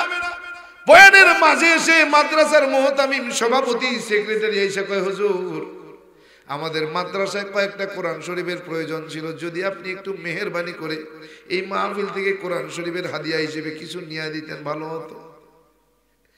চিন্তা করলাম দ্বীনি প্রতিষ্ঠান যদি দেই ক্ষতি তো নাই, ভালোই তো হয়। বললাম ভাই 50টা কোরআন শরীফের হাদিয়া দেবেন এই মাহফিল থেকে। বলে ঠিক আছে। 50টা উঠাতে উঠাতে বলে 5 হয়ে গেছে, বলে 10 পুরাইয়া দেন। 10 হয়ে গেছে, 12 হয়ে গেছে, বলে 20 পুরাইয়া দেন। এই পুরাইতে পুরাইতে 100-র বেশি কোরআন শরীফের হাদিয়া উঠানো হলো। কালেকশনও মোটা অঙ্কের হয়ে গেল। কমিটির লোক সব নেমে চলে গেল, কেউ আর আমার কাছে নাই। বয়ান শেষ হলো, মোনাজাত শেষ হলো, স্টেজ থেকে গাড়ি পর্যন্ত যাব, কেউ আমার সাথে নাই। একা একা নেমে নেমে গাড়ির কাছে দাঁড়ায় আধা ঘন্টা দাঁড়ায় থাকলাম, কমিটির কোনো লোক নেই। কে আমারে বিদায় দিবে? এলাকার স্থানীয় ওলামা একরাম দৌড়াইয়া আইসা খবর পাইয়া আসছে। আইসা কয়, হুজুর কি ব্যাপার, বাইরে কেন দাঁড়ায় আছেন? বলি কাউকে তো পাই না, কোথায় যাব? কমিটির লোক নেই। আধা ঘন্টা, প্রচুর কুয়াশা, কিচ্ছু দেখা যায় না। এই কুয়াশার মধ্যে, বাতাসের মধ্যে আধা ঘন্টা দাঁড়ায় রয়েছে, কোনো কমিটির লোক নেই। চিন্তা করতে পারে কেমনে বুঝাবো রে গোলাম? বাবা ওই যে শুরুতেই বলছিলেন, বাবা তুই যেই আদর্শের বলে মুসলমান হতে চাও, মুসলমানের মধ্যে সেই আদর্শ কিন্তু তুমি পাবা না। ওই সময় বাবার কথা বড় মনে পড়ে গেল। আরে বাবা আমাকে তো ইসলাম গ্রহণের আগেই সতর্ক করেছিলেন। ও গোলাম, ইসলাম যখন গ্রহণ করব সেই দিন ছিল বৃহস্পতিবার, দিবাগত রাত, শুক্রবারের রাত্রির ঘটনা।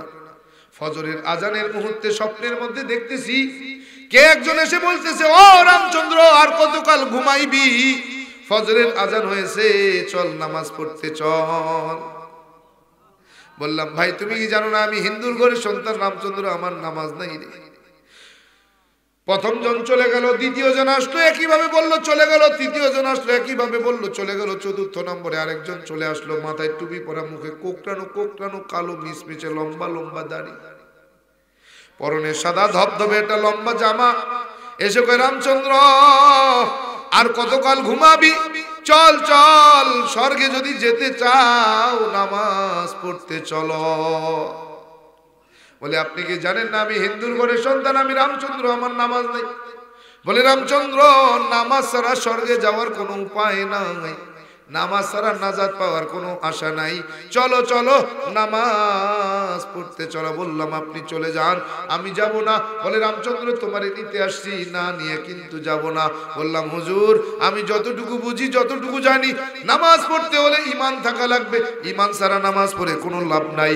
ও হুজুর আমার তো ঈমান নাই, এই নামাজ দিয়ে কোনো লাভ নাই। বলে চলো তোমারে কালেমা পড়াইয়া দেই। বললাম হুজুর কালেমা পড়তে গেলে পবিত্র হতে হয়, আমার তো পবিত্রতা সম্পর্কে কোনো ধারণা নাই। বলে চলো তোমারে ওযু শিখায়া দেই। বলি না না না, যাব না। আমার স্পষ্ট মনে পড়ে ডান পাশে ঠিক এতটুকু খোলা জায়গা, উত্তরে মাথা দিয়া দক্ষিণে পা দিয়া শুয়ে আছি। ঠিক ডান হাতের এই বরাবর ওই আল্লাহর বান্দা দাঁড়ায়া আমার ঠিক হাতের এই জায়গাটায় শক্ত করে ধরে টান দিয়ে উঠাইয়া টানতে টানতে মসজিদের দিকে নিয়ে যায়। ওযু খানায় নিয়ে আমারে কয় ওযু বানাও। বললাম হুজুর ওযু তো বানাইতে পারি না, ওযু সম্পর্কে আমার কোনো ধারণা নাই। বলে আমি তোমাকে দেখা দেই, তুমি আমাকে দেখে দেখে ওযু বানাও। ওযু শিখায়া দিলেন।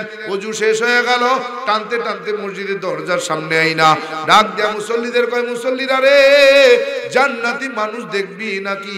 আয় আয় আয় আয় আয় আয়। মুসল্লিগুলো দৌড়ে দরজার সামনে এসে দেখে আমি রামচন্দ্র। বলে হুজুর মস্করা করেন, কোথায় জান্নাতি মানুষ? এ তো দেখি হিন্দুর ঘরে সন্তান, রামচন্দ্র কেমনে জান্নাতি হয়? বলে তোমরা জানো না, মান ক্বালা লা ইলাহা ইল্লাল্লাহু মুহাম্মাদুর রাসূলুল্লাহ মুখলিসান ফাদাখুলাল জান্নাহ।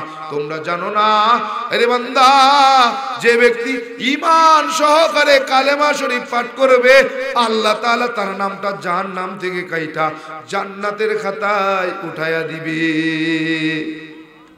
মুসল্লিগুলো দৌড়ে আইসা কেউ মুসাফা করে, কেউ রাসূলুল্লাহ হে রামচন্দ্র পড়ো আশহাদু আল্লা ইলাহা ইল্লাল্লাহু ওয়াহদাহু লা শারীকা লা ওয়া আশহাদু আন্না মুহাম্মাদান আবদুহু ওয়া রাসূলুহু। আলেমা পড়াইয়া দিলেন। মুসল্লিরা কয় হুজুর নামটা পরিবর্তন করে দেন। বলে কি নাম দেওয়া যায়? বলে আল্লাহ তাআলার পছন্দের কিছু নাম দেয়া দেন। বলে আল্লাহ তাআলার প্রিয় নামের 1 নম্বরে হলো আব্দুর রহমান, 2 নম্বরে আব্দুল্লাহ। মুসল্লিরা কয় হুজুর আল্লাহ তাআলার প্রিয় নাম আব্দুর রহমান দিলেই তো ভালো হয়। বলে হ্যাঁ, আজকে থেকে রামচন্দ্রের পরিবর্তে তার নাম আব্দুর রহমান। আব্দুর রহমান নাম রাখিয়া তিনি নিজে মসজিদের ইমাম হইয়া ফজরের নামাজে দাঁড়াইয়া আমাদের নিয়ে ফজরের নামাজ শেষ করলেন। যখন সালাম ফিরাইলাম, সালাম ফিরানোর সাথে সাথে তাকায় দেখি আমি রামচন্দ্র বিছানার মধ্যে শুয়া। চিন্তায় পড়ে গেলাম, কোথায় গেলাম? কে আমারে নিয়ে ওযু শিখাইলো, কালেমা পড়াইলো, নাম রাখলো, ফজরের নামাজ পড়াইলো। না না না, আর ঘুম হয় না। মসজিদের দরজার সামনে দাঁড়ায় দাঁড়ায় অপেক্ষা করতে লাগলাম। ইমাম সাহেব নামাজ শেষ করলেন। ইমাম সাহেব নামাজ শেষ কইরা যখন ঘুরে বসছেন, তাকায় দেখে আমি রামচন্দ্র দরজার সামনে দাঁড়াইয়া মুসল্লিদের রাইখা ইমাম সাহেব আমার সামনে এসে কয় বাবা এত সকালবেলা কেন ঘুম থেকে উঠছো? এ বাবা কি তুমি বালা মুসিবত বিপদ আপদে কি পড়েছ?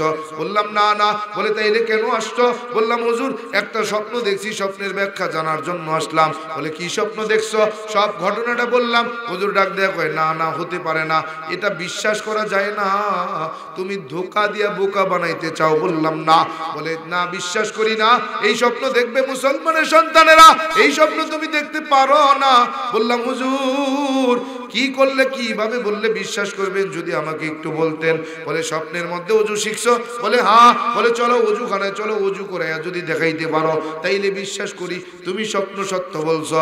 ওযু খানায় নিয়ে ডাক দিয়া কয় রামচন্দ্র ওযু বানাও। ওযু যখন করলাম, ওযু করার পর ইমাম সাহেব টান দিয়া বুকের সঙ্গে জড়াইয়া চোখের পানি চাইরা ডুকরে ডুকরে কান্না করে আর বলে বাজান রে, তোর ভাগ্য বড় ভালো, তোর ভাগ্য বড় ভালো, তোর নসিব বড় ভালো, তোমার মতো ভাগ্যবান কে আছে রে বান্দা? আল্লাহর বান্দা ইমাম সাহেব আমারে টানতে টানতে মসজিদের দরজায় নিয়া মুসল্লিদের ডাক দিয়া কয় মুসল্লিরা রে, জান্নাতি মানুষ দেখবি নাকি? আয় আয় আয় আয় আয় আয়। মুসল্লিগুলো দৌড়ে এসে দেখে আমি রামচন্দ্র। বলে হুজুর মস্করা করেন, কোথায় জান্নাতি মানুষ? এ দেখি হিন্দুর ঘরে সন্তান, রামচন্দ্র কেমনে জান্নাতি হয়? বলে বাজান তোমরা জানো না, স্বপ্নের মধ্যে কালেমা পড়ছে, স্বপ্নে ওযু শিখছে, স্বপ্নের মধ্যে নাম রাখছে, স্বপ্নের মধ্যে ফজরের নামাজ আদায় করছে। সব মুসলমান দৌড়ে আইসা ওই কোলাকুলি করে, কেউ মুসাফা করে, কেউ গালে চুমু দেয়, কেউ কপালে চুমু দেয়। ইমাম সাহেব হুজুর ডাক দিয়ে কই বাবা, যেই ব্যক্তি ধরে ওযু শিখাইলো, নাম রাখলো, কালেমা পড়াইলো, ফজরের নামাজের ইমাম হইলো, ওই ব্যক্তির সিরাত সুরাত সম্পর্কে কি বলতে তুমি পারো? বলে হ্যাঁ। বলে কেমন ছিলেন তিনি? বললাম হুজুর খুব বেশি লম্বাও নয়, খুব বেশি বেটেও নয়, মাঝারি সাইজের একজন দেখতে সুন্দর একজন মানুষ। বলে বাবা আর কি দেখেছো? বললাম হুজুর মাথায় ছিল টুপি পরা, মুখে কোকড়ানো কোকড়ানো কালো মিস মিচে লম্বা লম্বা দাড়ি, পরনে সাদা ধবধবে একটা লম্বা জামা। বলে বাবা চেহারা মুবারক তুমি দেখেছো? বললাম কেন না, যেই ব্যক্তিটা আমারে টানতে টানতে ওযুখানায় নিয়ে ওযু শেখাইলেন, আমার সামনে হাঁটুর মধ্যে হাঁটু লাগায় আমারে কালেমা পড়াইলেন। ওই ব্যক্তির চেহারা কেন দেখবো না? বলে কেমন ছিলেন তার চেহারা মোবারক? বললাম হুজুর, দাদি নানিদের মুখে শুনেছিলাম চাঁদেরও কলঙ্ক আছে, কিন্তু পূর্ণিমার চাঁদ পূর্ব আকাশে যখন উঠে গোটা দুনিয়ায় আলোয় আলোকিত হয়ে যায়। ওই ব্যক্তি যখন আমার অন্ধকার ঘরের মধ্যে ঢুকছে, তাকায় দেখছি এত আলো, এত আলো, এত আলো জীবনে আমি আর কোনোদিন কখনো দেখি নাই। ও বললাম ইমাম সাহেব কয় বাজার, চোখের পানি ছাইরা গোলায় জড়াইয়া বুকের সঙ্গে জড়াইয়া কান্দে আর বলে বাজার আমার সঙ্গে একটা ওয়াদা করবা। বলে কি ওয়াদা করতে হবে? বলে বাজান রে, কাল হাসরের ময়দানে আল্লাহ তাআলা তোরে যখন জান্নাত দিয়া দিবে, ওই সময় তুই কি আমার একটু তোর সাথে জান্নাতে নিবে? বললাম হুজুর আমি জান্নাতে যাব, এর গ্যারান্টি কি? বলে বাজান তুমি জানো না, আমার নবী জানায়া দেয় যেই ব্যক্তি আমি নবীর চেহারা মুবারক দেখবে, স্বপ্নে হোক আর সরাসরি হোক, যে আমার চেহারা মুবারক দেখবে সেই ব্যক্তির জন্য আমি নবীর জান্নাতের সুপারিশ করা ওয়াজিব হয়ে যাবে। বললাম হুজুর কোথায় আমার নবী? বলে আমি তো নবী দেখি নাই। বলে বাজান স্বপ্নের বর্ণনা যদি সত্য হয়, যদি কোনো ধোঁকা না থাকে, যেই স্বপ্নের বর্ণনা করছো রে, যেই ব্যক্তির চেহারা সম্পর্কে তুমি বর্ণনা দিয়েছো, ওই ব্যক্তি আর কেউ নয়, কেউ নয়, শেষ নবী, বিশ্ব নবী মুহাম্মদ আরবি মুহাম্মাদুর রাসূলুল্লাহ সাল্লাল্লাহু আলাইহি ওয়া আলিহি ওয়াসাল্লাম। বললাম হুজুর কেন আসছেন? বলে স্বপ্নের মধ্যে তোমাকে সব দিয়া গেছেন, কি করণীয়? বলে করণীয় কিছু নাই, আনুষ্ঠানিকতা বাকি। বললাম হুজুর বুঝলাম না। বলে বাবা স্বপ্নের মধ্যে তুমি মুসলমান হয়ে গেছো, এখন শুধু সবাইকে জানানো বাকি। বলে কেমনে কি জানাইতে হবে?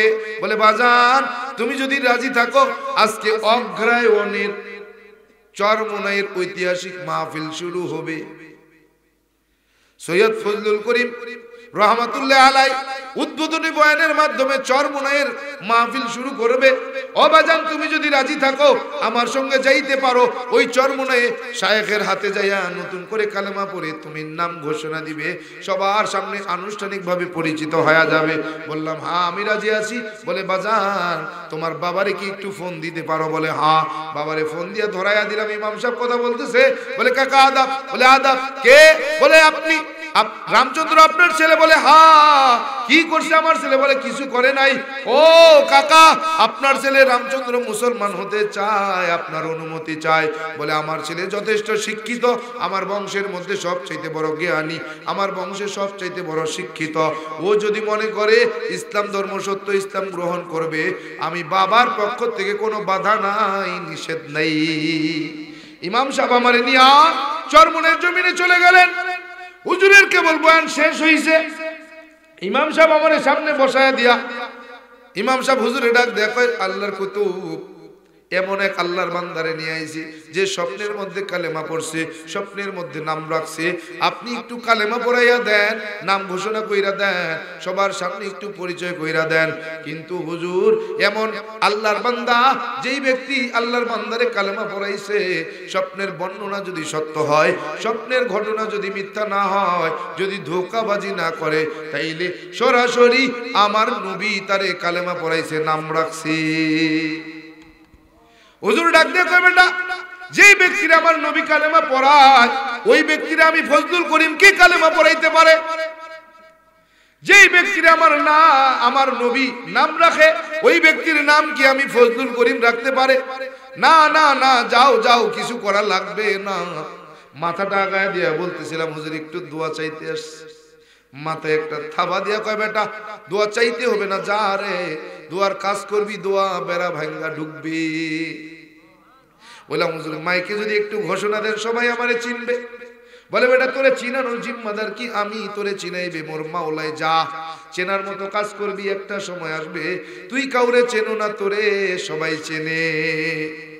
এই আল্লাহর গোলাম, এর নবীর উম্মতের যুবক, ও বৃদ্ধ বাবাজি, পদ্মালের মা, আল্লাহর গোলাম, আল্লাহ তাআলা যদি আমার নবীরে আমার ঘরে হাজির করে দিতে পারে, আমি হিন্দুর সন্তানের ঘরে যদি আমার নবী হাজির হয়, তুমি মুসলমানের ঘরে কেন হয় না?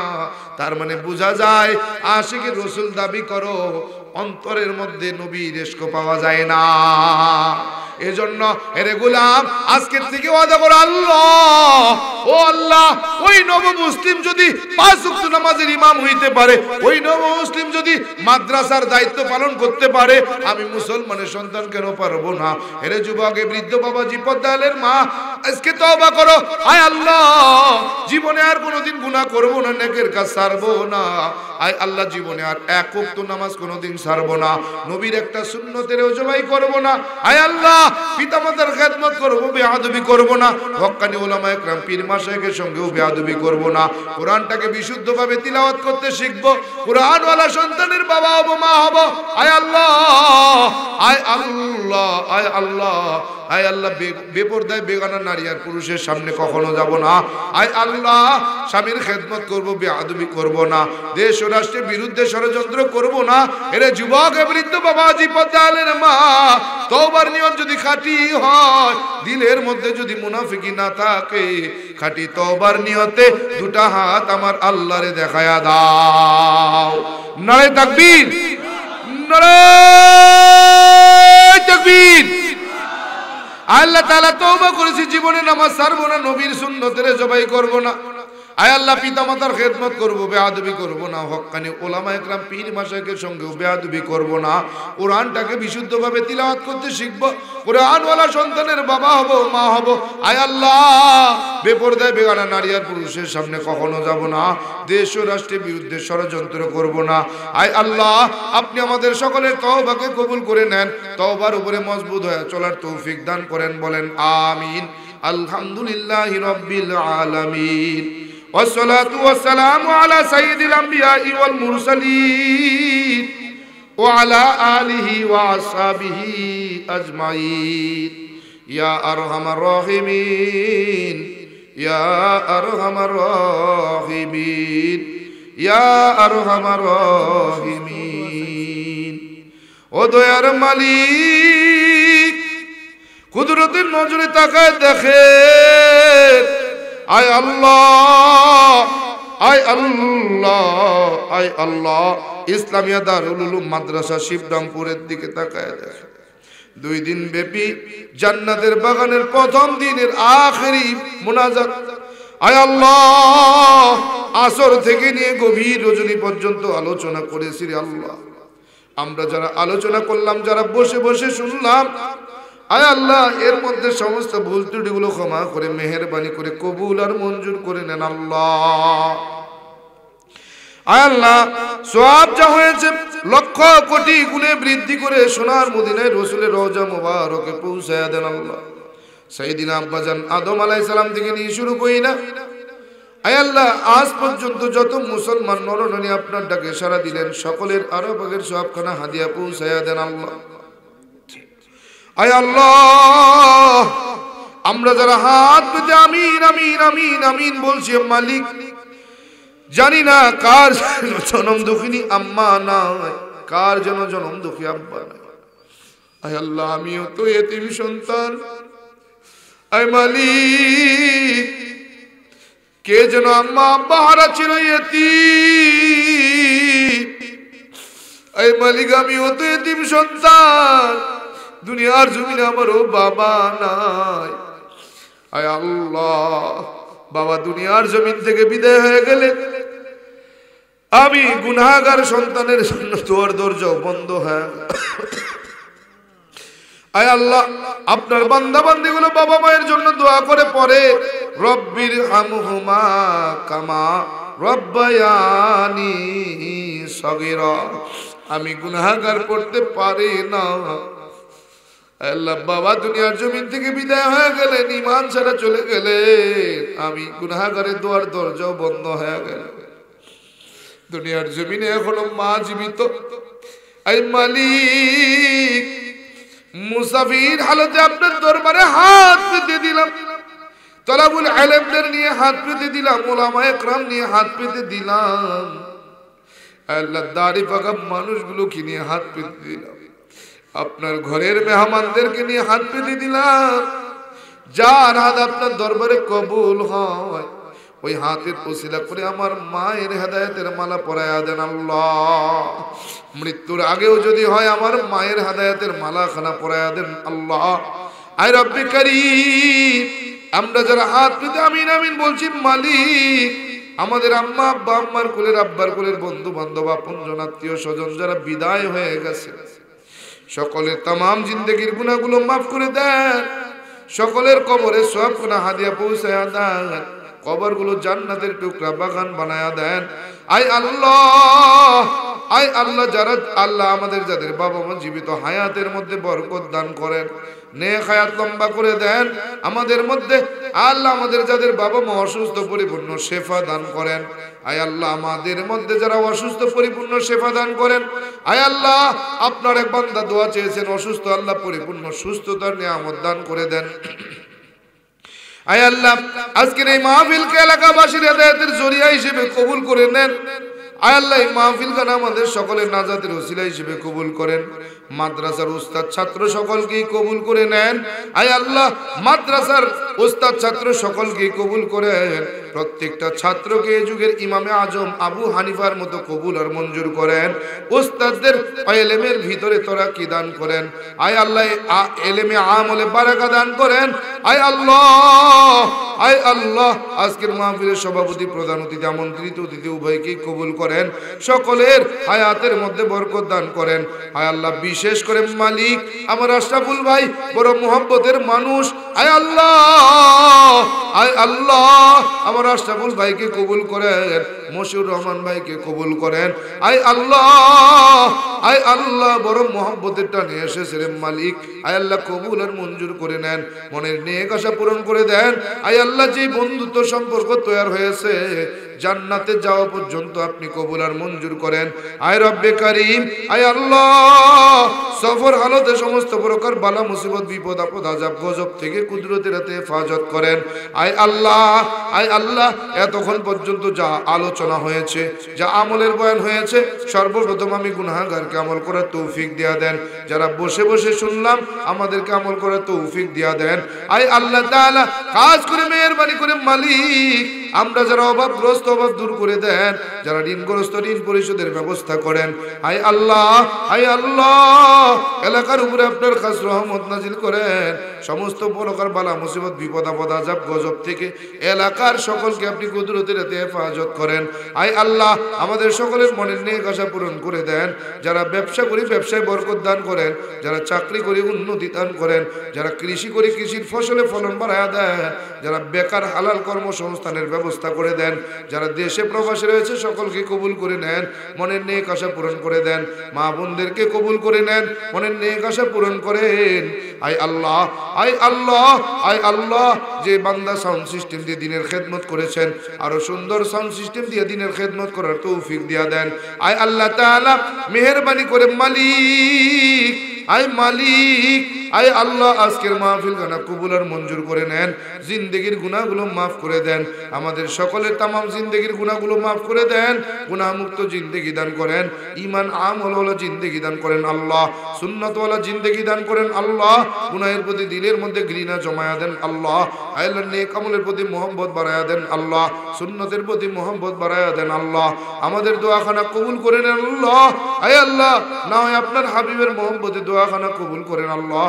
সাল্লাল্লাহু তাআলা আলা খায়রি খালকি নূরে আরশি মুহাম্মদ ওয়া আলিহি ওয়া আসহাবিহি ওয়া আজওয়াজিহি আজমাইন ওয়ারহামনা মাহুম ওয়ারহামনা মাহুম বিরহমাতিকা ইয়া আরহামার রাহিমিন।